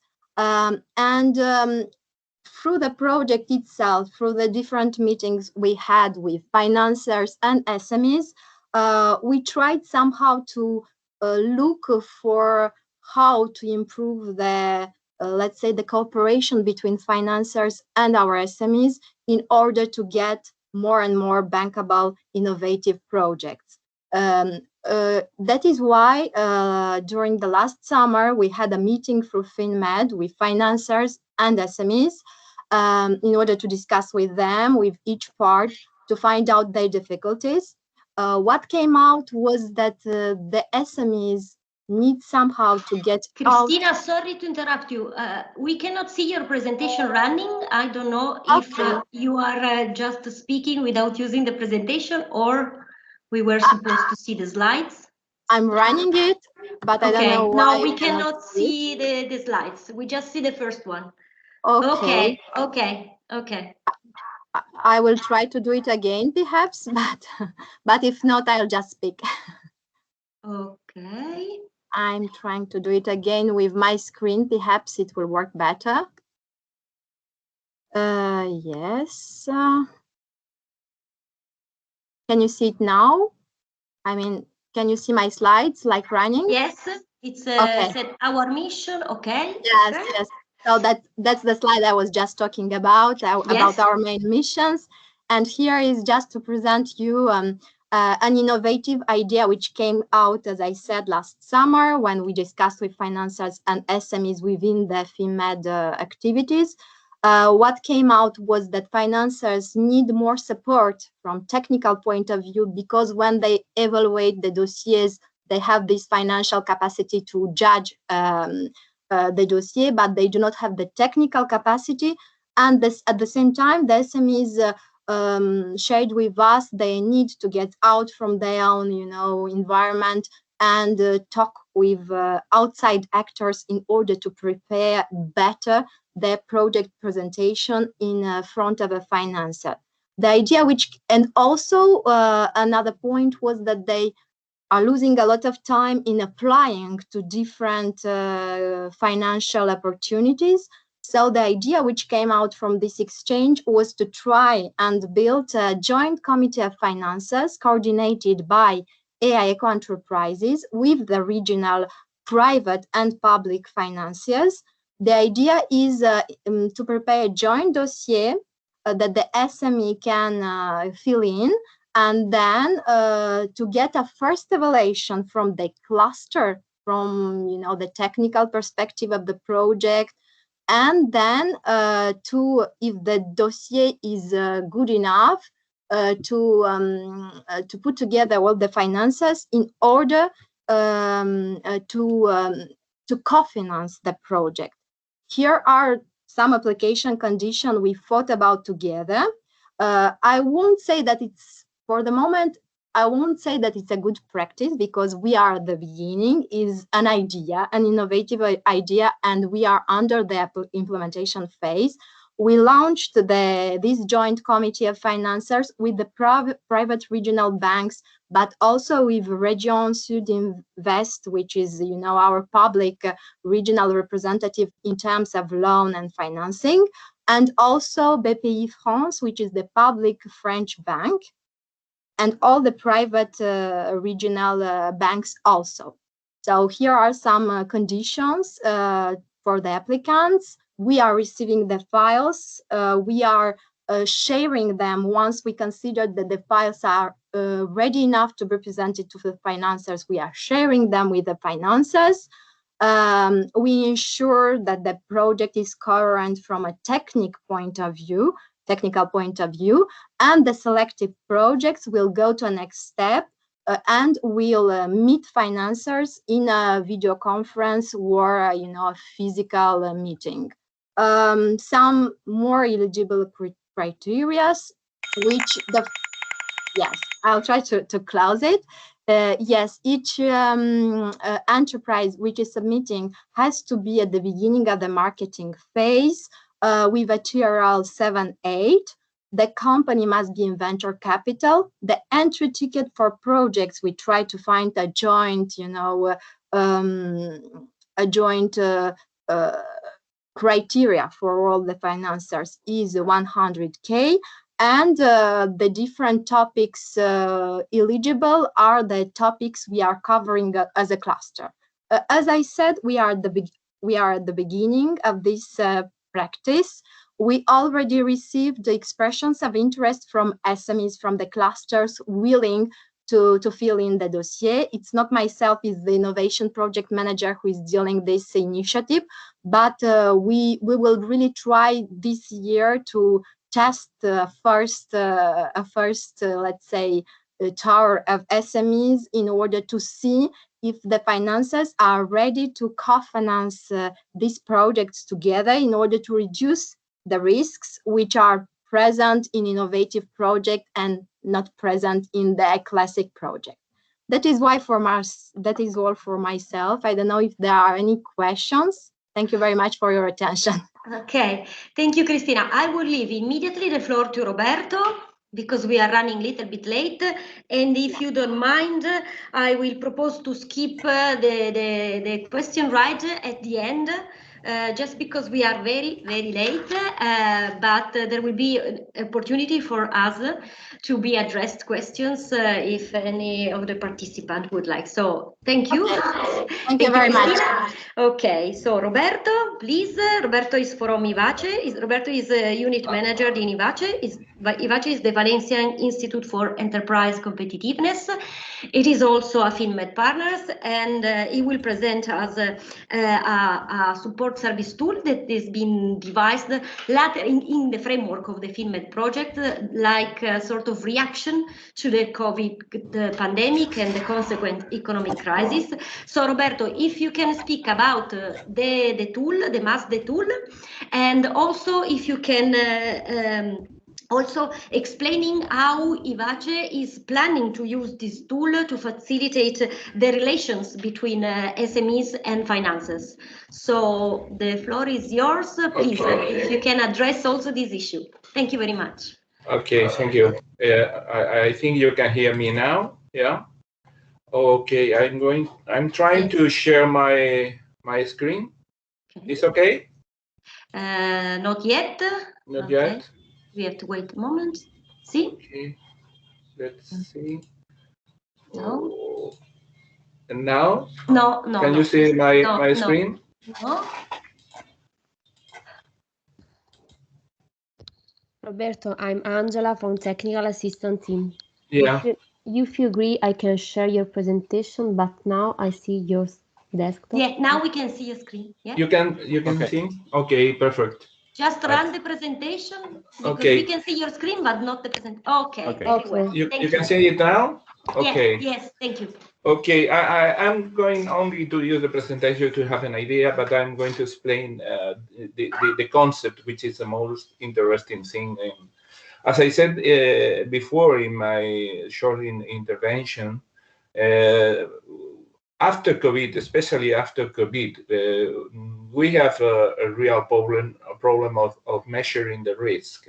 In finance, there are three key questions. It's much easier as we think about finance. We are talking of risk. We are talking of profitability, and we are talking about liquidity. And now especially if we are talking about SMEs in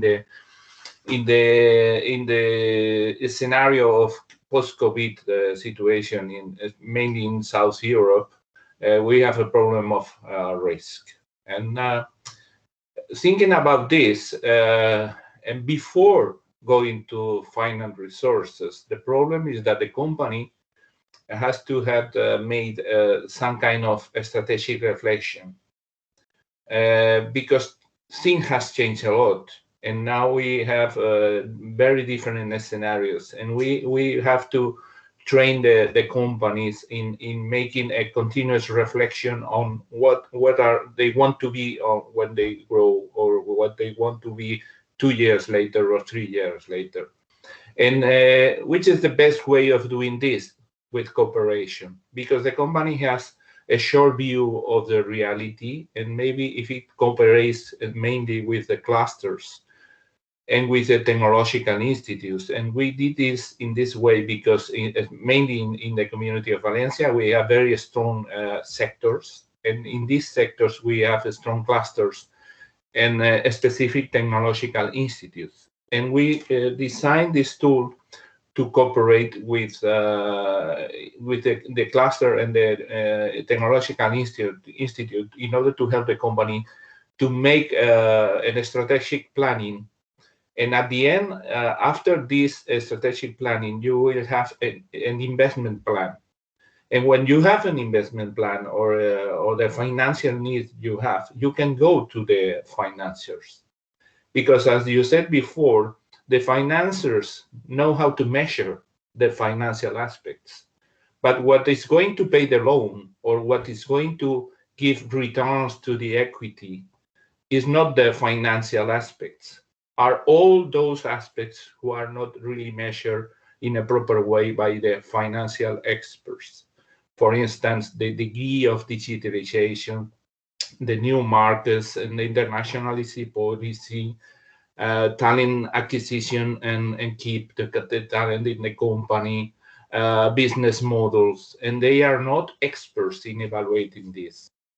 And we try to pull all together around different tools. And the first thing we did is create a regional observatory for development financing. And in this table, we see it all around, the offer and the demand, the public and the private offer, and the public and private demand of resources, financial resources.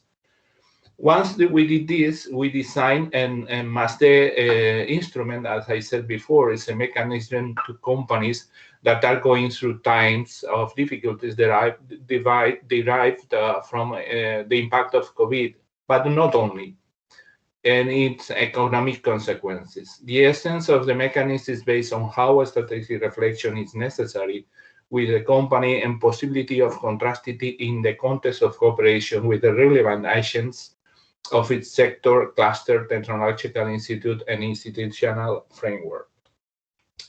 Well, MASD mechanism has by now 4 phases.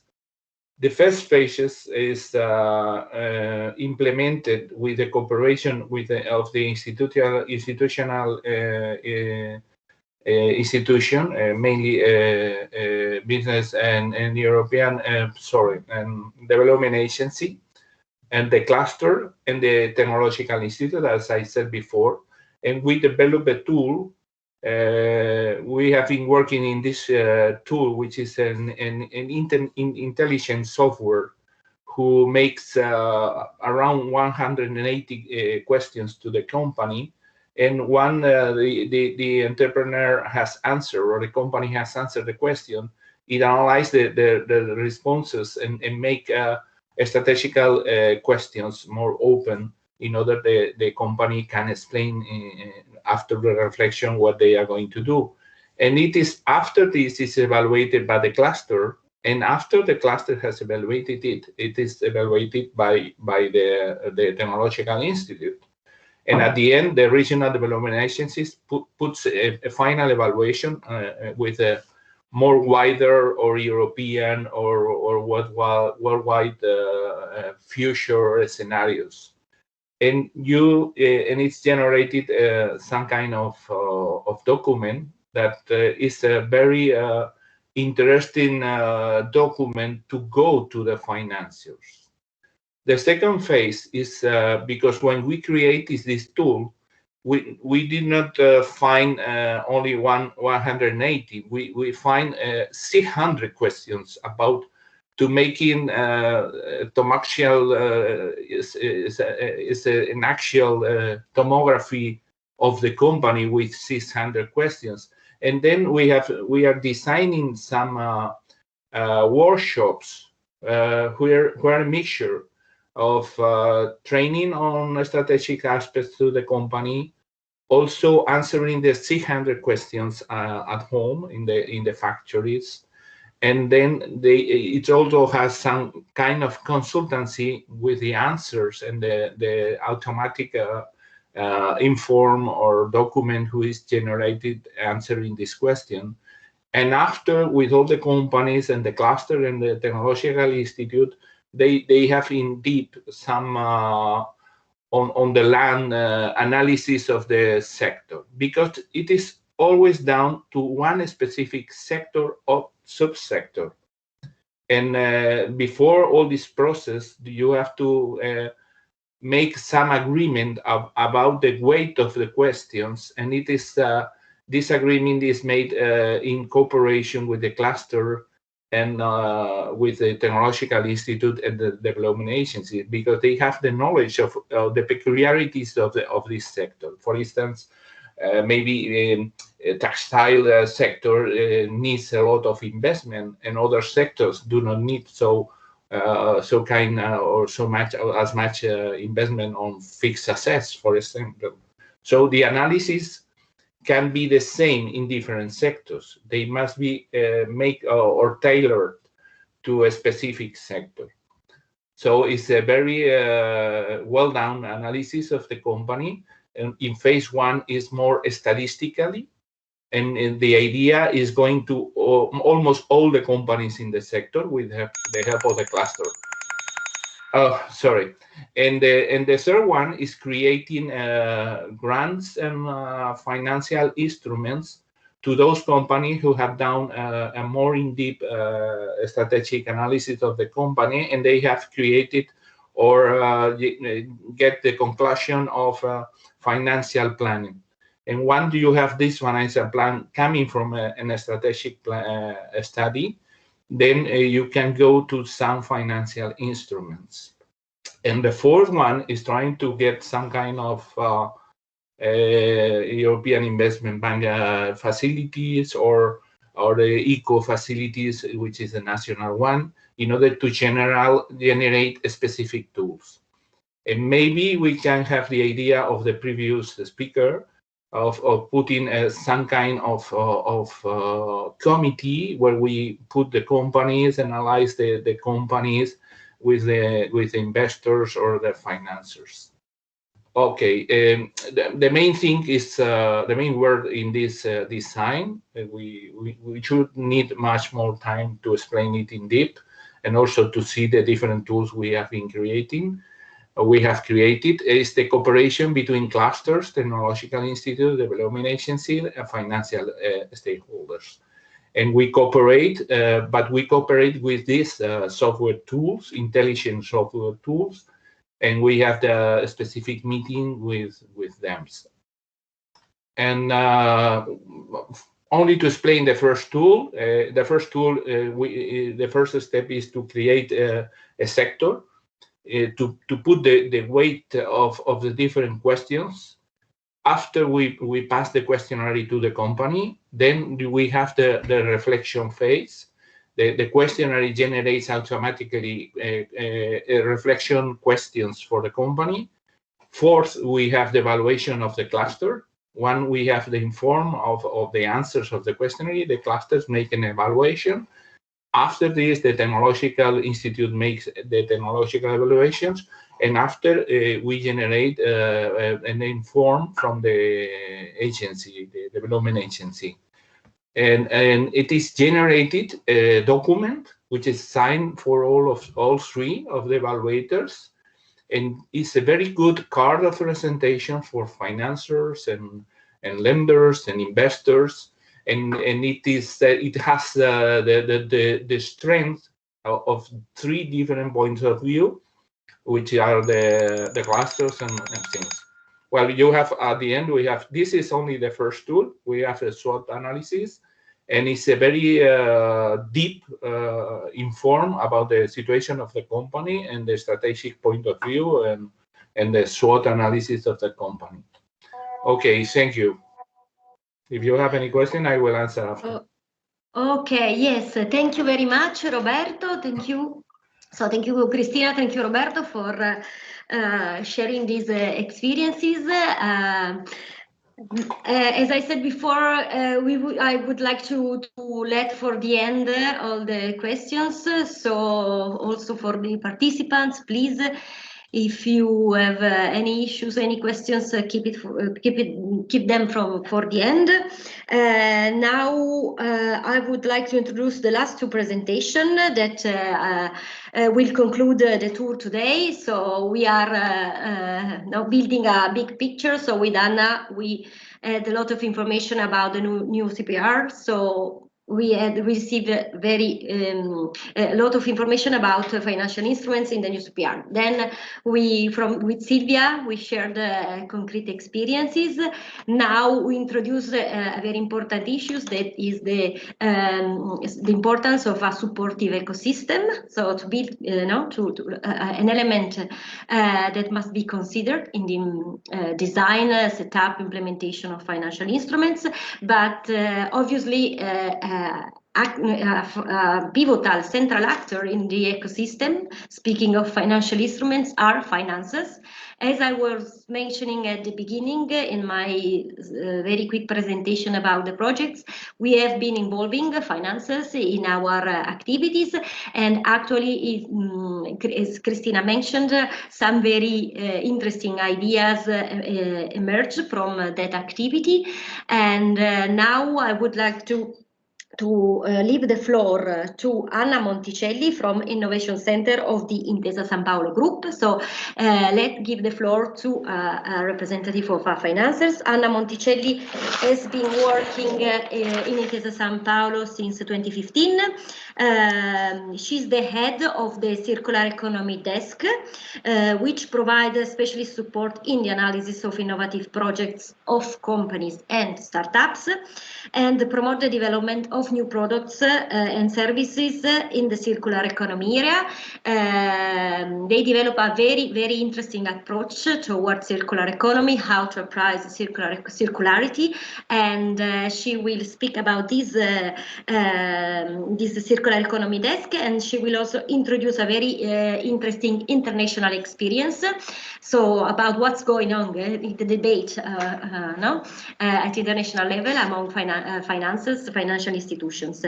And then we will close this round of presentation with the Italian Sustainable Investment Forum. So please, Anna, if you would like to share your presentation. Yeah. Thank you, Elisa. Thank you very much for the invite and for this very interesting occasion to share what we are doing and maybe to find some new solutions to work together with other representatives of the financial world. So I hope you can see my screen. Just a few words about how we consider circular economy and why we are so focused on circular economy. Maybe before, just one word about Intesa San Paolo, but you have already said, and also before Silvia Poy spoke about the bank. We are the first Italian bank, one of the most important in Europe, and we are trying to support real economy and customer, being an impact bank. So one of our main targets, and in the words of our CEO, is to be an impact bank, considering very many aspects of what the bank could do and the impact that the bank could, the positive impact of the bank in the community, in the society, and in the environment. But what I wanted to share with you is a specific concept of a circular economy. I imagine that all of you are familiar with the concept, but we are interested moreover in three aspects that are very important for us. The first one is to consider the fact that circular economy is a very innovative aspect of economy. And what is innovative for us is, first of all, the fact that it's able to mitigate linear risks. So those risks that are inherent to the actual economy that we know very well, make waste and destroy the environment and create inequality, etc., etc. So we know that the economic development is no more able to resolve our problem and to sustain growth and thriving. So we need to find a new way to create wellness and prosperity, and we think that circular economy is that way, more than simple green or sustainability activities. So the first point, and we are a bank, is mitigate linear risks and find new business opportunities. The second really important aspect for us is that, as you of course know, the European Commission is providing a lot of investments in this area, and this will create, we hope, big investments from companies. So we are here to support companies in realizing those investments. A third aspect, which is very important for us, is that, as you can see on the slide in the right bottom graph, is that we consider circular economy as a very important aspect of fight climate change. So we need to think about how products are produced, how they are used, sold or not sold, if possible, but rented, etc. Because this aspect counts for 45% of emissions and causes of climate change. So that just a very brief idea of what Intesa Sanpaolo did in these years about circular economy. I just start from the beginning. In 2016, we became financial services strategic partner of the Ellen MacArthur Foundation. We are still a strategic partner of the foundation, and we are working with them in many activities. For example, the two you can see in 2019 and 2020. So Cities and Circular Economy for Food, which is a big initiative of the foundation, and the paper that we launched in 2020 about financing the circular economy, capturing the opportunity. This is a very interesting paper that I suggest to read, and is focused on financing both on a public with public funds, public companies, and private ones. Another important thing that I want to share with you is the fact that we are very committed on financing circular economy. We launched in 2018 a plafond, which is now of 6 billion euros. And this plafond is allocated to finance companies and projects innovative and transformative following circular economy principles. Another interesting aspect of this kind of systemic way of considering finance towards a circular economy is the fact that last year, well, at the end of 2019, we launched the first circular economy bond that uses, as use of proceeds, the loans granted through the plafond. So we have a sort of a circularity also in this kind of aspect, and it's very important for us because it means that the bank is really committed in all its activities towards this paradigm.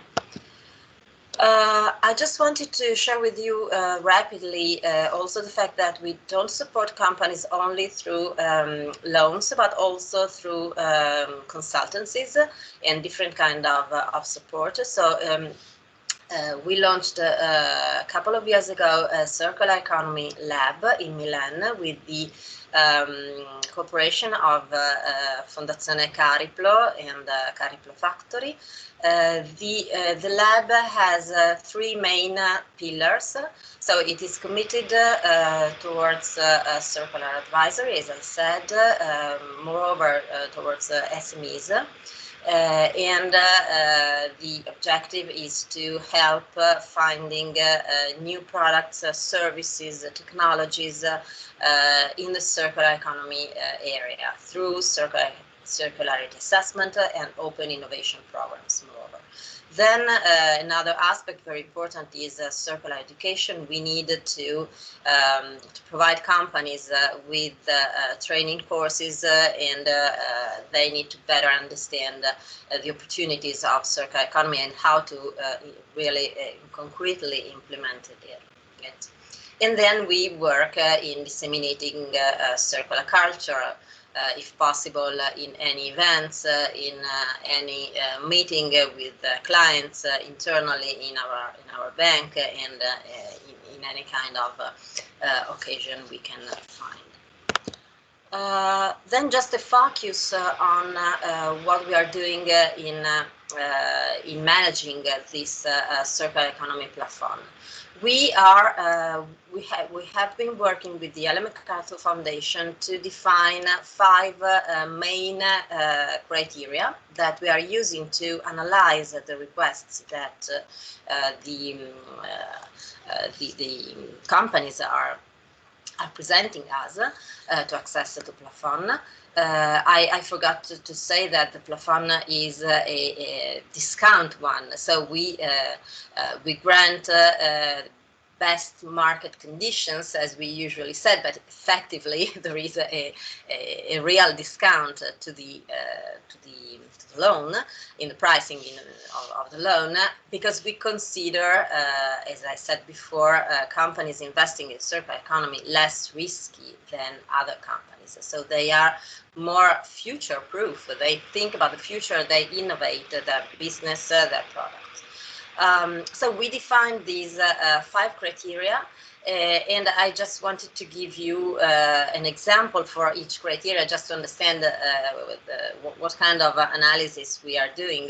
Consider that we received so far more than 300 requests, and we financed almost 2 billion euros to around 200 companies, just to say the effect and the impact of this platform. So we are looking for projects and companies who are investing in product life extension, material extension, prolonging the life of materials.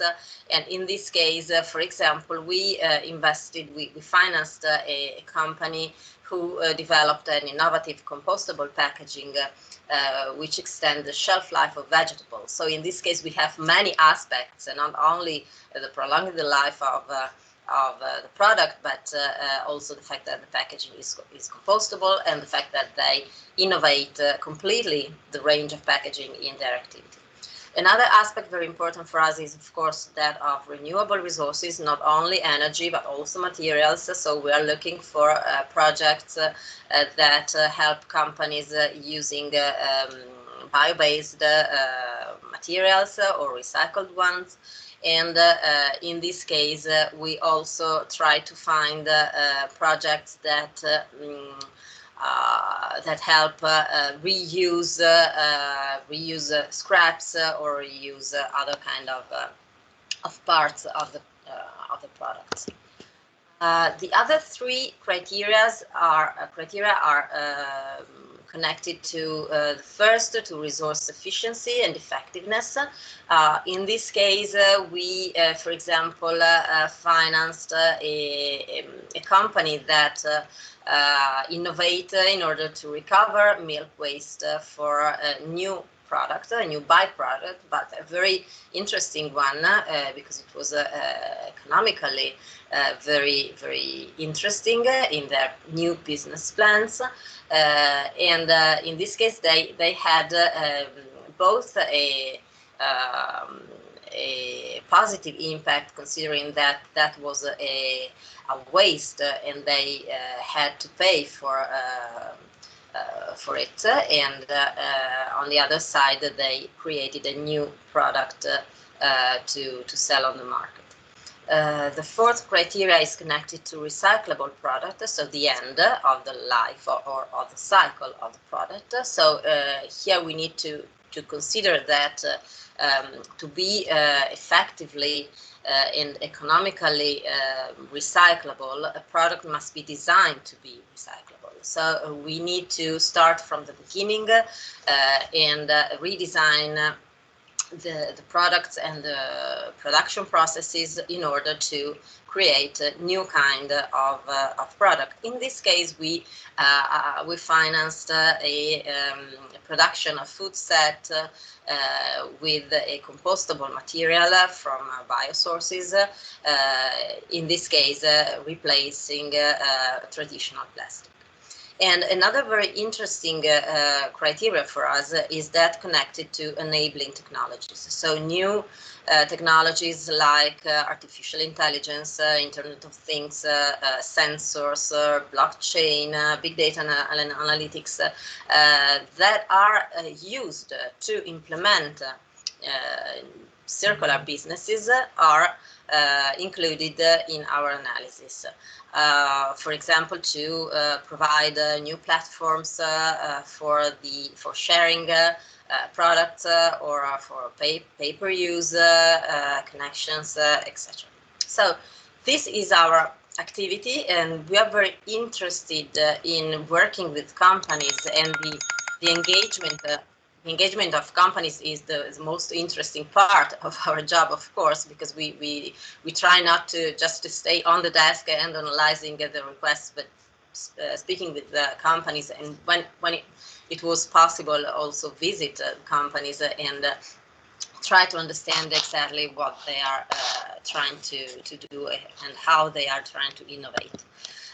Just a last slide to introduce you this interesting working group we participated in the last years, which was the Finance CE working group. It was a group, I hope we will work together again, but now in this moment it's a little bit in a silent situation, but we worked together with other important banks in Europe, moreover in Netherlands, and with the European Investment Bank, EBRD, CDC, PGGM, so different kind of financial institution, in order to create a sort of common ground on circular economy definition, investments,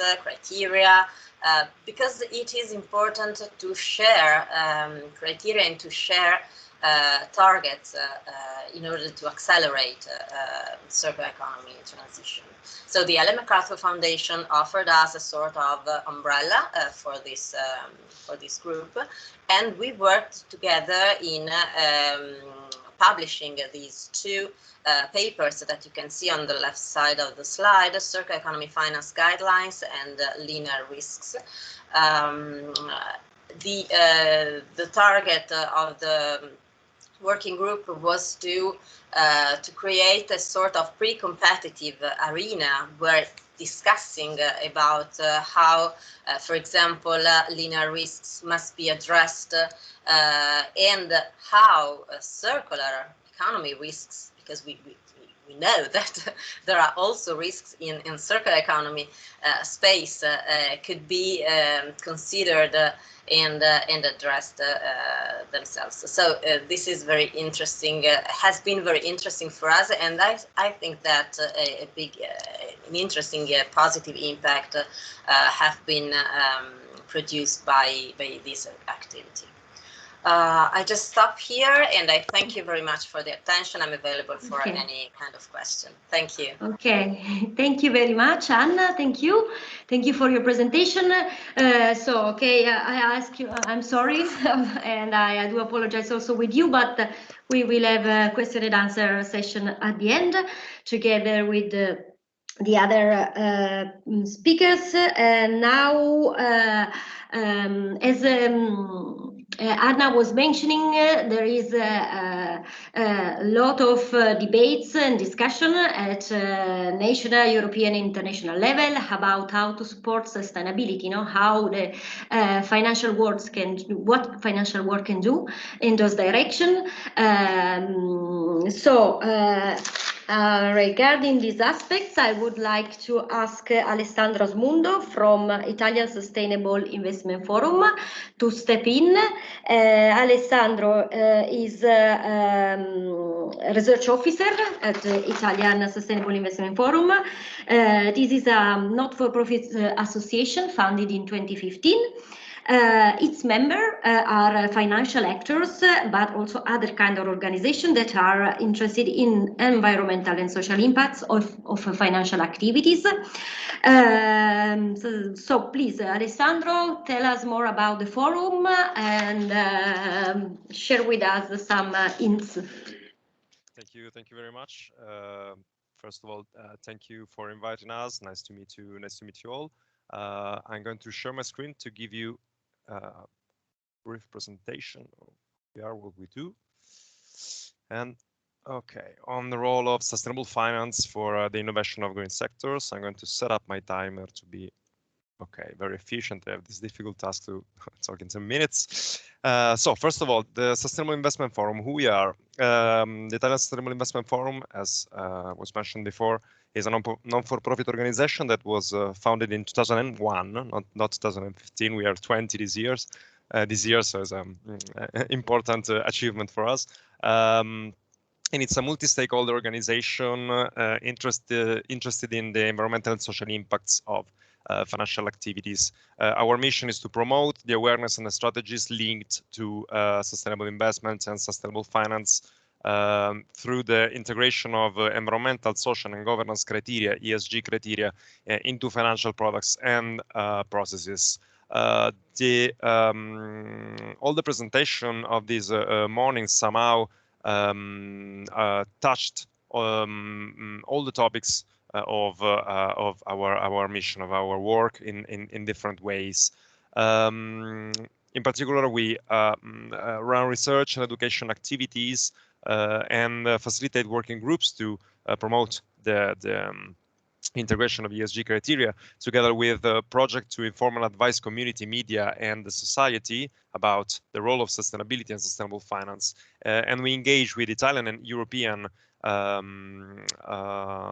institutions to encourage a favorable framework for sustainable finance. At the European level, this may be interesting for you. We are one of the founding members of EuroCIF, that is the pan-European network of national sustainable investment forum, with the mission to develop sustainability through European financial markets. But going deeper in the topic of my presentation, what is a sustainable and responsible investment? What's the definition of sustainable and responsible investments? Those are investments that aim to create value for investors and the society as a whole through mid to long-term investment strategies with which integrates environmental, social, and governance aspects into the financial analysis when analyzing enterprises and institutions. The main aspects of sustainable and responsible investments are, of course, the integration of sustainability criteria together with the aim to create value for the society and not only for the investors, as well as is a mid to long-term horizon with respect to the short-term traditional finance. Sustainable and responsible investment can be based on a diversified range of strategies that we're going to see later. Each one, sorry, with specific targets and methodologies which are not mutually exclusive and can be therefore applied on the same portfolio on different asset classes. On the right side of this slide, you can see the 6 main sustainable investment strategies that are used at a global level today. On the left side, you have a short presentation of what do we mean when we talk about ESG factors or environmental, social, and governance factors. Usually, when you talk about sustainability, the top of mind is the green, the environment, all the impacts related to sustainability in the environment, on the environmental side. For us, it's very important to underline how sustainability is like a 3-legged stool based on environment, social, and good governance of corporates. Keeping in mind that an enterprise has not only to respect the environment, but also to respect, for example, human and workers' rights, as well as a sustainable supply chain, or the respect of gender balance and the reduction, for example, of gender pay policies. But going further on the strategies that can help us to understand what is concretely, actually, a sustainable and responsible investment. The first one are the exclusions. There is a strategy that imply the explicit exclusion of an issuer, of a sector, for example, or of a country from the investable universe based on a specific sector, for example, enterprises producing weapons or using animal testing and so on. Norm-based screening is an investment strategy based on the selection of investee company based on compliance with international standards, for example, the OECD ones, United Nations, agencies of the United Nations, as the ILO, for example, and so on. A best-in-class approach implies the selection and weighting of investments favoring the best issuers in a specific universe or sector, for example. So only the best companies in a specific sectors, related, of course, to sustainability. Thematic investments or sustainability-themed investments look at specific area of investments, like, for example, circular economy or energy efficiency, healthcare, and so on. Engagement implies the dialogue between the investor and the investee company, using also the voting rights for the investors related to the shareholding in order to positively influence the business of the investee company. And the last one is the impact investing, the impact investments. There are investments with the intention to generate a measurable impact on the social and or on the environmental side, alongside with a financial return. Sustainable and responsible investments, of course, show important benefits, as well as, unfortunately, at the moment, some barriers. As I was mentioned before, finance has to take into account risks, first of all. Sustainable and responsible investments help to mitigate all those risks related to environmental, social, and governance aspects. At the same time, they offer to investors new investment opportunities in sectors that maybe usually are not considered, and offer, and this is one of the probably the best features, offers returns in line with or above market ones, against the prejudice that usually couple sustainability with low returns, or returns that are lower with respect to traditional investments. As sustainability and sustainable finance was something like philanthropy, but is, of course, a different thing. Other important barriers related to sustainable finance are the lack of harmonization on the regulatory side, even if since 2015 the European Union is strongly committed to create a favorable framework and the common framework for sustainable finance in all the European states. And the other one is, unfortunately, the lack of shared and reliable data, even if also on this side in the last years with the developments of the sustainable finance market, the amount of reliable data is strongly increasing.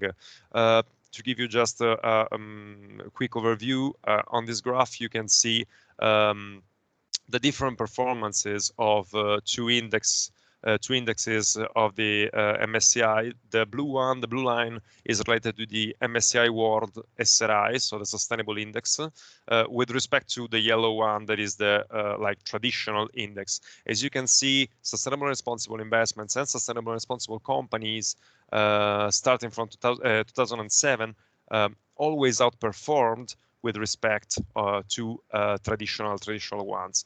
An interesting aspect is that, as you can see on the right side of this graph, during the COVID-19 crisis, the sustainable responsible investments perform even better with respect to traditional ones. As I was mentioning before, the role of the European Union is fundamental in the last years, starting from 2018 with the action plan of the European Commission on financing sustainable growth, followed in 2019 by the European Green Deal, together with the Green Deal Investment Plan and the Just Transition Fund, in 2020 with the Next Generation EU, and in 2021 with a renewed sustainable finance strategy. Very briefly, the action plan on financing sustainable growth was the baseline for structuring all the following intervention of the European Union, of the European Commission related to sustainable finance and sustainability in general, setting 10 specific objectives, 10 specific steps based on 3 objectives that are going to be updated in 2021 in like probably 2 weeks. Okay, received. With their new sustainable finance strategy. These 3 objectives are the first one, to create a favorable framework for sustainable finance, involving citizens, financial institutions, and businesses in the transition, so sharing this effort all together, and to improve the integration of environmental and social risks in sustainable finance. The general framework where the European is working on, of course, strongly related to the COVID-19 crisis, is the Next Generation EU, together with the European long-term budget of 2021-2027. On this slide, you can see, I'm not going to maybe focus on this, but the overall composition of different funds that is going to be mobilized to repair the economic and social damage caused by COVID-19 and to boost the socio-economic recovery, contributing to a new and more sustainable and inclusive growth model. Going to the end of this presentation, I tried to give you an overview of different financial players and financial instruments that can be used to greening the innovation and greening the small and medium enterprises. Usually, according also to some research we made in like 2 years ago, that unfortunately is only in Italian for Italian speakers.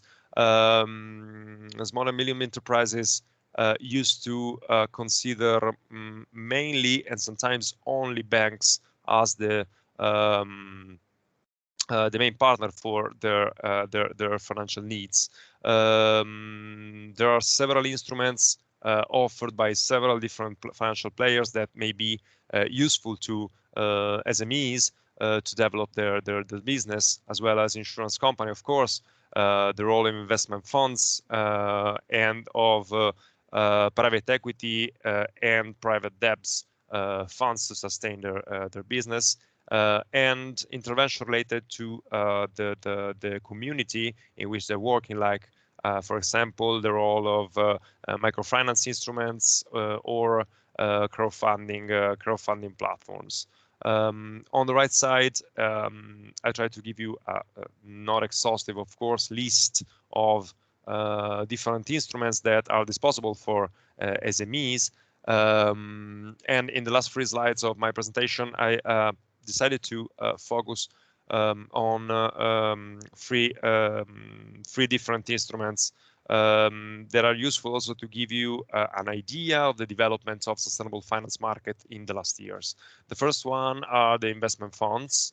In these slides, these are data from Morningstar updated at September 2020, that look at the investment fund flows in the last 4 years. Sorry, it's interesting to see as the amount. Alessandro, sorry, if you can just go to the conclusions. Okay. Yeah, just the slide. Okay. You can see the amounts on the right. So I'm going further on the last slide. Another instrument, fundamental instruments are green bonds that reached a record level, a record global level last year's with a global issuance of 269.5 billion of euros. On the right side, you can see the rise of the cumulative issuance of green bonds in the last years. And the last two, social bond, the same structure of a green bond, but with social impact instead of green environmental impact. Growth 7 times in the last year, in 2020, with respect to 2019, mainly, of course, due to COVID-19 crisis. That's all. I had to run. I hope that I've been clear. So please ask me later for any information or any other material more in depth. Thank you very much, Alessandro. Sorry if I hurry you, but we are really late. Can I just ask all the speakers to switch on your cameras so we can have a screenshot? So Anna, Silvia. Okay, so we can have a screenshot of the participants, very well. And then I obviously will leave the floor to all of you for raise your hands to ask questions. Roberto, Cristina, Alessandro, and Anna are here to answer to your questions, so reserve your turn. Okay. Screenshot taken. We are okay. Angela, we are okay? Yes. Yes. Okay, thank you. Okay, so time for your questions. Don't be shy. It's a very great opportunity to have all these speakers and all these initiatives represented here today. No? Okay, so I will go with some. No, I will ask final questions to all of you. As you know, this informative session has been devised for regions, regional authorities, managing authorities. So we heard a lot about a lot of experiences and ideas. So if you have the chance to just leave one sentence, something, a very short concept on how to address our managing authorities, how to address our regions in order to raise in them the awareness of the importance of financing sustainability and green economy, call it or label it whatever it wants, but this is the concept. So if you have the chance to address one sentence, something that so I leave this question for the very last intervention, but first of all, I would like to ask to Silvia Poy. After your presentation, Anna Zurek from European Investment Bank from FICOMPAS, she asked you about some lesson learned from the experience of Jessica in Sicily, Basilicata, and Sardinia, and from the MIUR funds.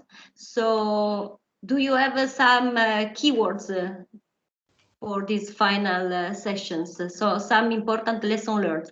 Silvia, are you still with us? Okay. Sorry, I don't have the list of participants. Right here. Okay. Now, and I reply with you all. So, lesson learned, but I think that Anna touched, of course, a lot of keywords about these in her presentations about the new and the changing history of the financial instruments. She touched a lot of keywords and lesson learned.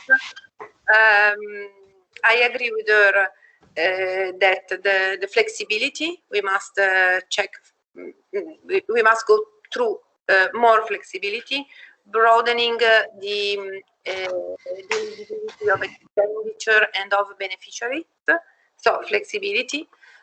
Of course, the point of the technical assistance is very important.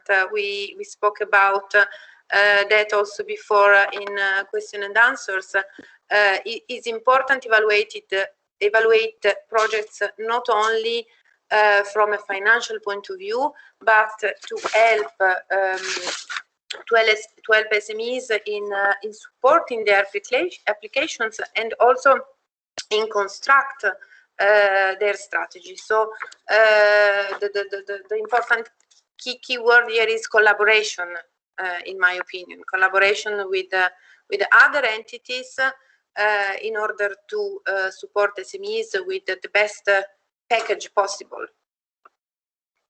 But I think that the objective is to maximize the allocation of those funds through the financial instrument construction, to maximize the allocation through the financial instrument. This is the objective, and what I said before can improve, of course, this goal. Okay. Thank you. Thank you very much. Are there any? I don't have any specific question because for Cristina and Roberto, because I know very well the two initiatives. So if the other speakers also have some doubts or yeah, please. I think there is a very basic problem. One is that public resources are not sufficient for financing everything, and so we have to be selective in where we put the money. And of course, we have to put the money in those failures of the market. And the problem now is how to minimize the risk. If we want private money entering in these risky projects, and these risky projects are of interest from the public point of view, but maybe are not of interest of the private investor or the commercial banking. In some way, we have to minimize the risk of these projects, or make it easy to analyze this risk from a more wider point of view and not only from financial point of view. So the main question is how we can minimize the risk for the private investors or the financial commercial banking. And this is what we try to do here in the community of Valencia with the help of the finMED. And for me, this is essential because we have to direct to fulfill this market gap. Because the easy way for the financier of the investor is going where there is no risk. But where there is no risk, maybe it's not the most interesting way or place to put the public money, because you know the new opportunities are in those places where we have a bigger risk. So this is the critical question, how to do this difficult target is a good point to start being innovative from the financial point of view.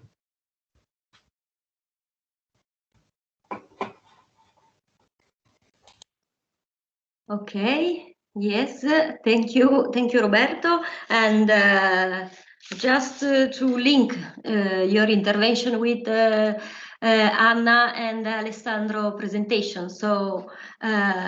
Can regions and public authorities can learn from other initiatives? How, for example, introduce some kinds of reasoning regarding the appraisal of circularity, no? Like the Circular Economic Desk is doing, or introducing ESG criteria. They are actually used for other purposes, of course, but they are a way to open the financing of sustainable projects for SMEs as well. So can you, Anna, and then Alessandro? Yeah, well, what I can suggest is to promote as much as possible some circular public procurement in all regions, if possible, considering common standards and common principles.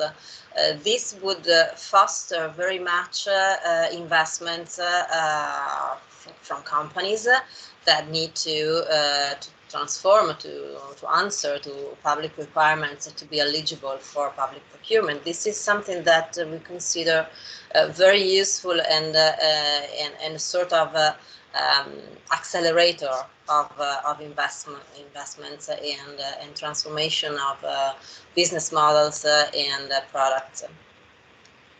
Just to say one thing. Okay. Thank you very much, Alessandro.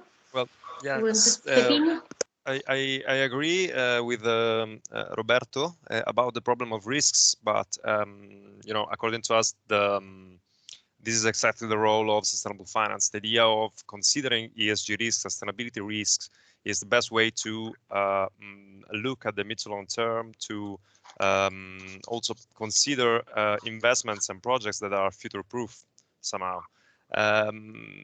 Of course, there's a problem of financing of public budget constraints in financing maybe some projects, but for these reasons, sustainable finance and private sustainable finance, together with the public actor, may be the answer. The last aspect for me is related to a problem of dialogue somehow between SMEs and financial operators, as I was mentioning in my presentation, because sometimes on both sides, so both for financial operators and SMEs, in identifying the best existing instruments, financial instruments that are already available for SMEs. Probably one solution may also be creating clusters, consortium, or networks, of course, to be more powerful also in contracting with financial operators. Okay, thank you very much. Thank you very much. If there are any other issues, questions, so I would like also to ask Anna Zurek, if you want to join us. Can I ask you some conclusive words? So we have a very bulk task as the finMED project partners to, let's say, persuade our managing authorities to implement, to try to design, set up financial instruments. So final words about your recommendation. You have a huge experience, so letting behind the regulation and the law, but from your experience of FICOMPASS, what you would suggest us? Yes. So for managing authorities, I think we definitely suggest, well, now is the time to program, so to consider financial instruments and really go into yourself and think, what do you want to achieve, and if maybe financial instruments or a combination with of financial instruments and grants might be a suitable solution. So basically this timing, and the other one is basically to use the new flexibilities that the new programming period provides. So for instance, this combination options. So to keep it short, maybe these would be the two things to recommend. Okay, thank you very much. Actually, I have a list of questions to address, but we are really late. So if there aren't any other issues, questions from the participants, I would close this session. No other issues. Raise your hand. No, okay. So thank you very much. Thank you very much to the speakers, and thank you also for your patience, because we ran more than 1 hour, half an hour late. So thank you very much. And I would like to ask you if we can keep the contact with you as a project partnership. So if we can contact you, we will have we have 1 year of activity to complete our project. So it will be very useful for us, very interesting if we can link with other initiative experiences. So to take the opportunities of this network that we have just built today, knowledge network, I would say. So thank you very much. And I hope it has been useful also for you as a speaker. And for us, for sure, it has been very interesting and stimulating. We get a lot of ideas. And so thank you very much to everybody. And I hope to see you soon and also maybe in person, not just through a screen. So thank you very much. Guys. Bye-bye to everybody. Bye. Thank you very much for the great organization. Bye. Bye-bye. Ciao. Bye-bye. Thank you. Bye-bye. Bye, everybody.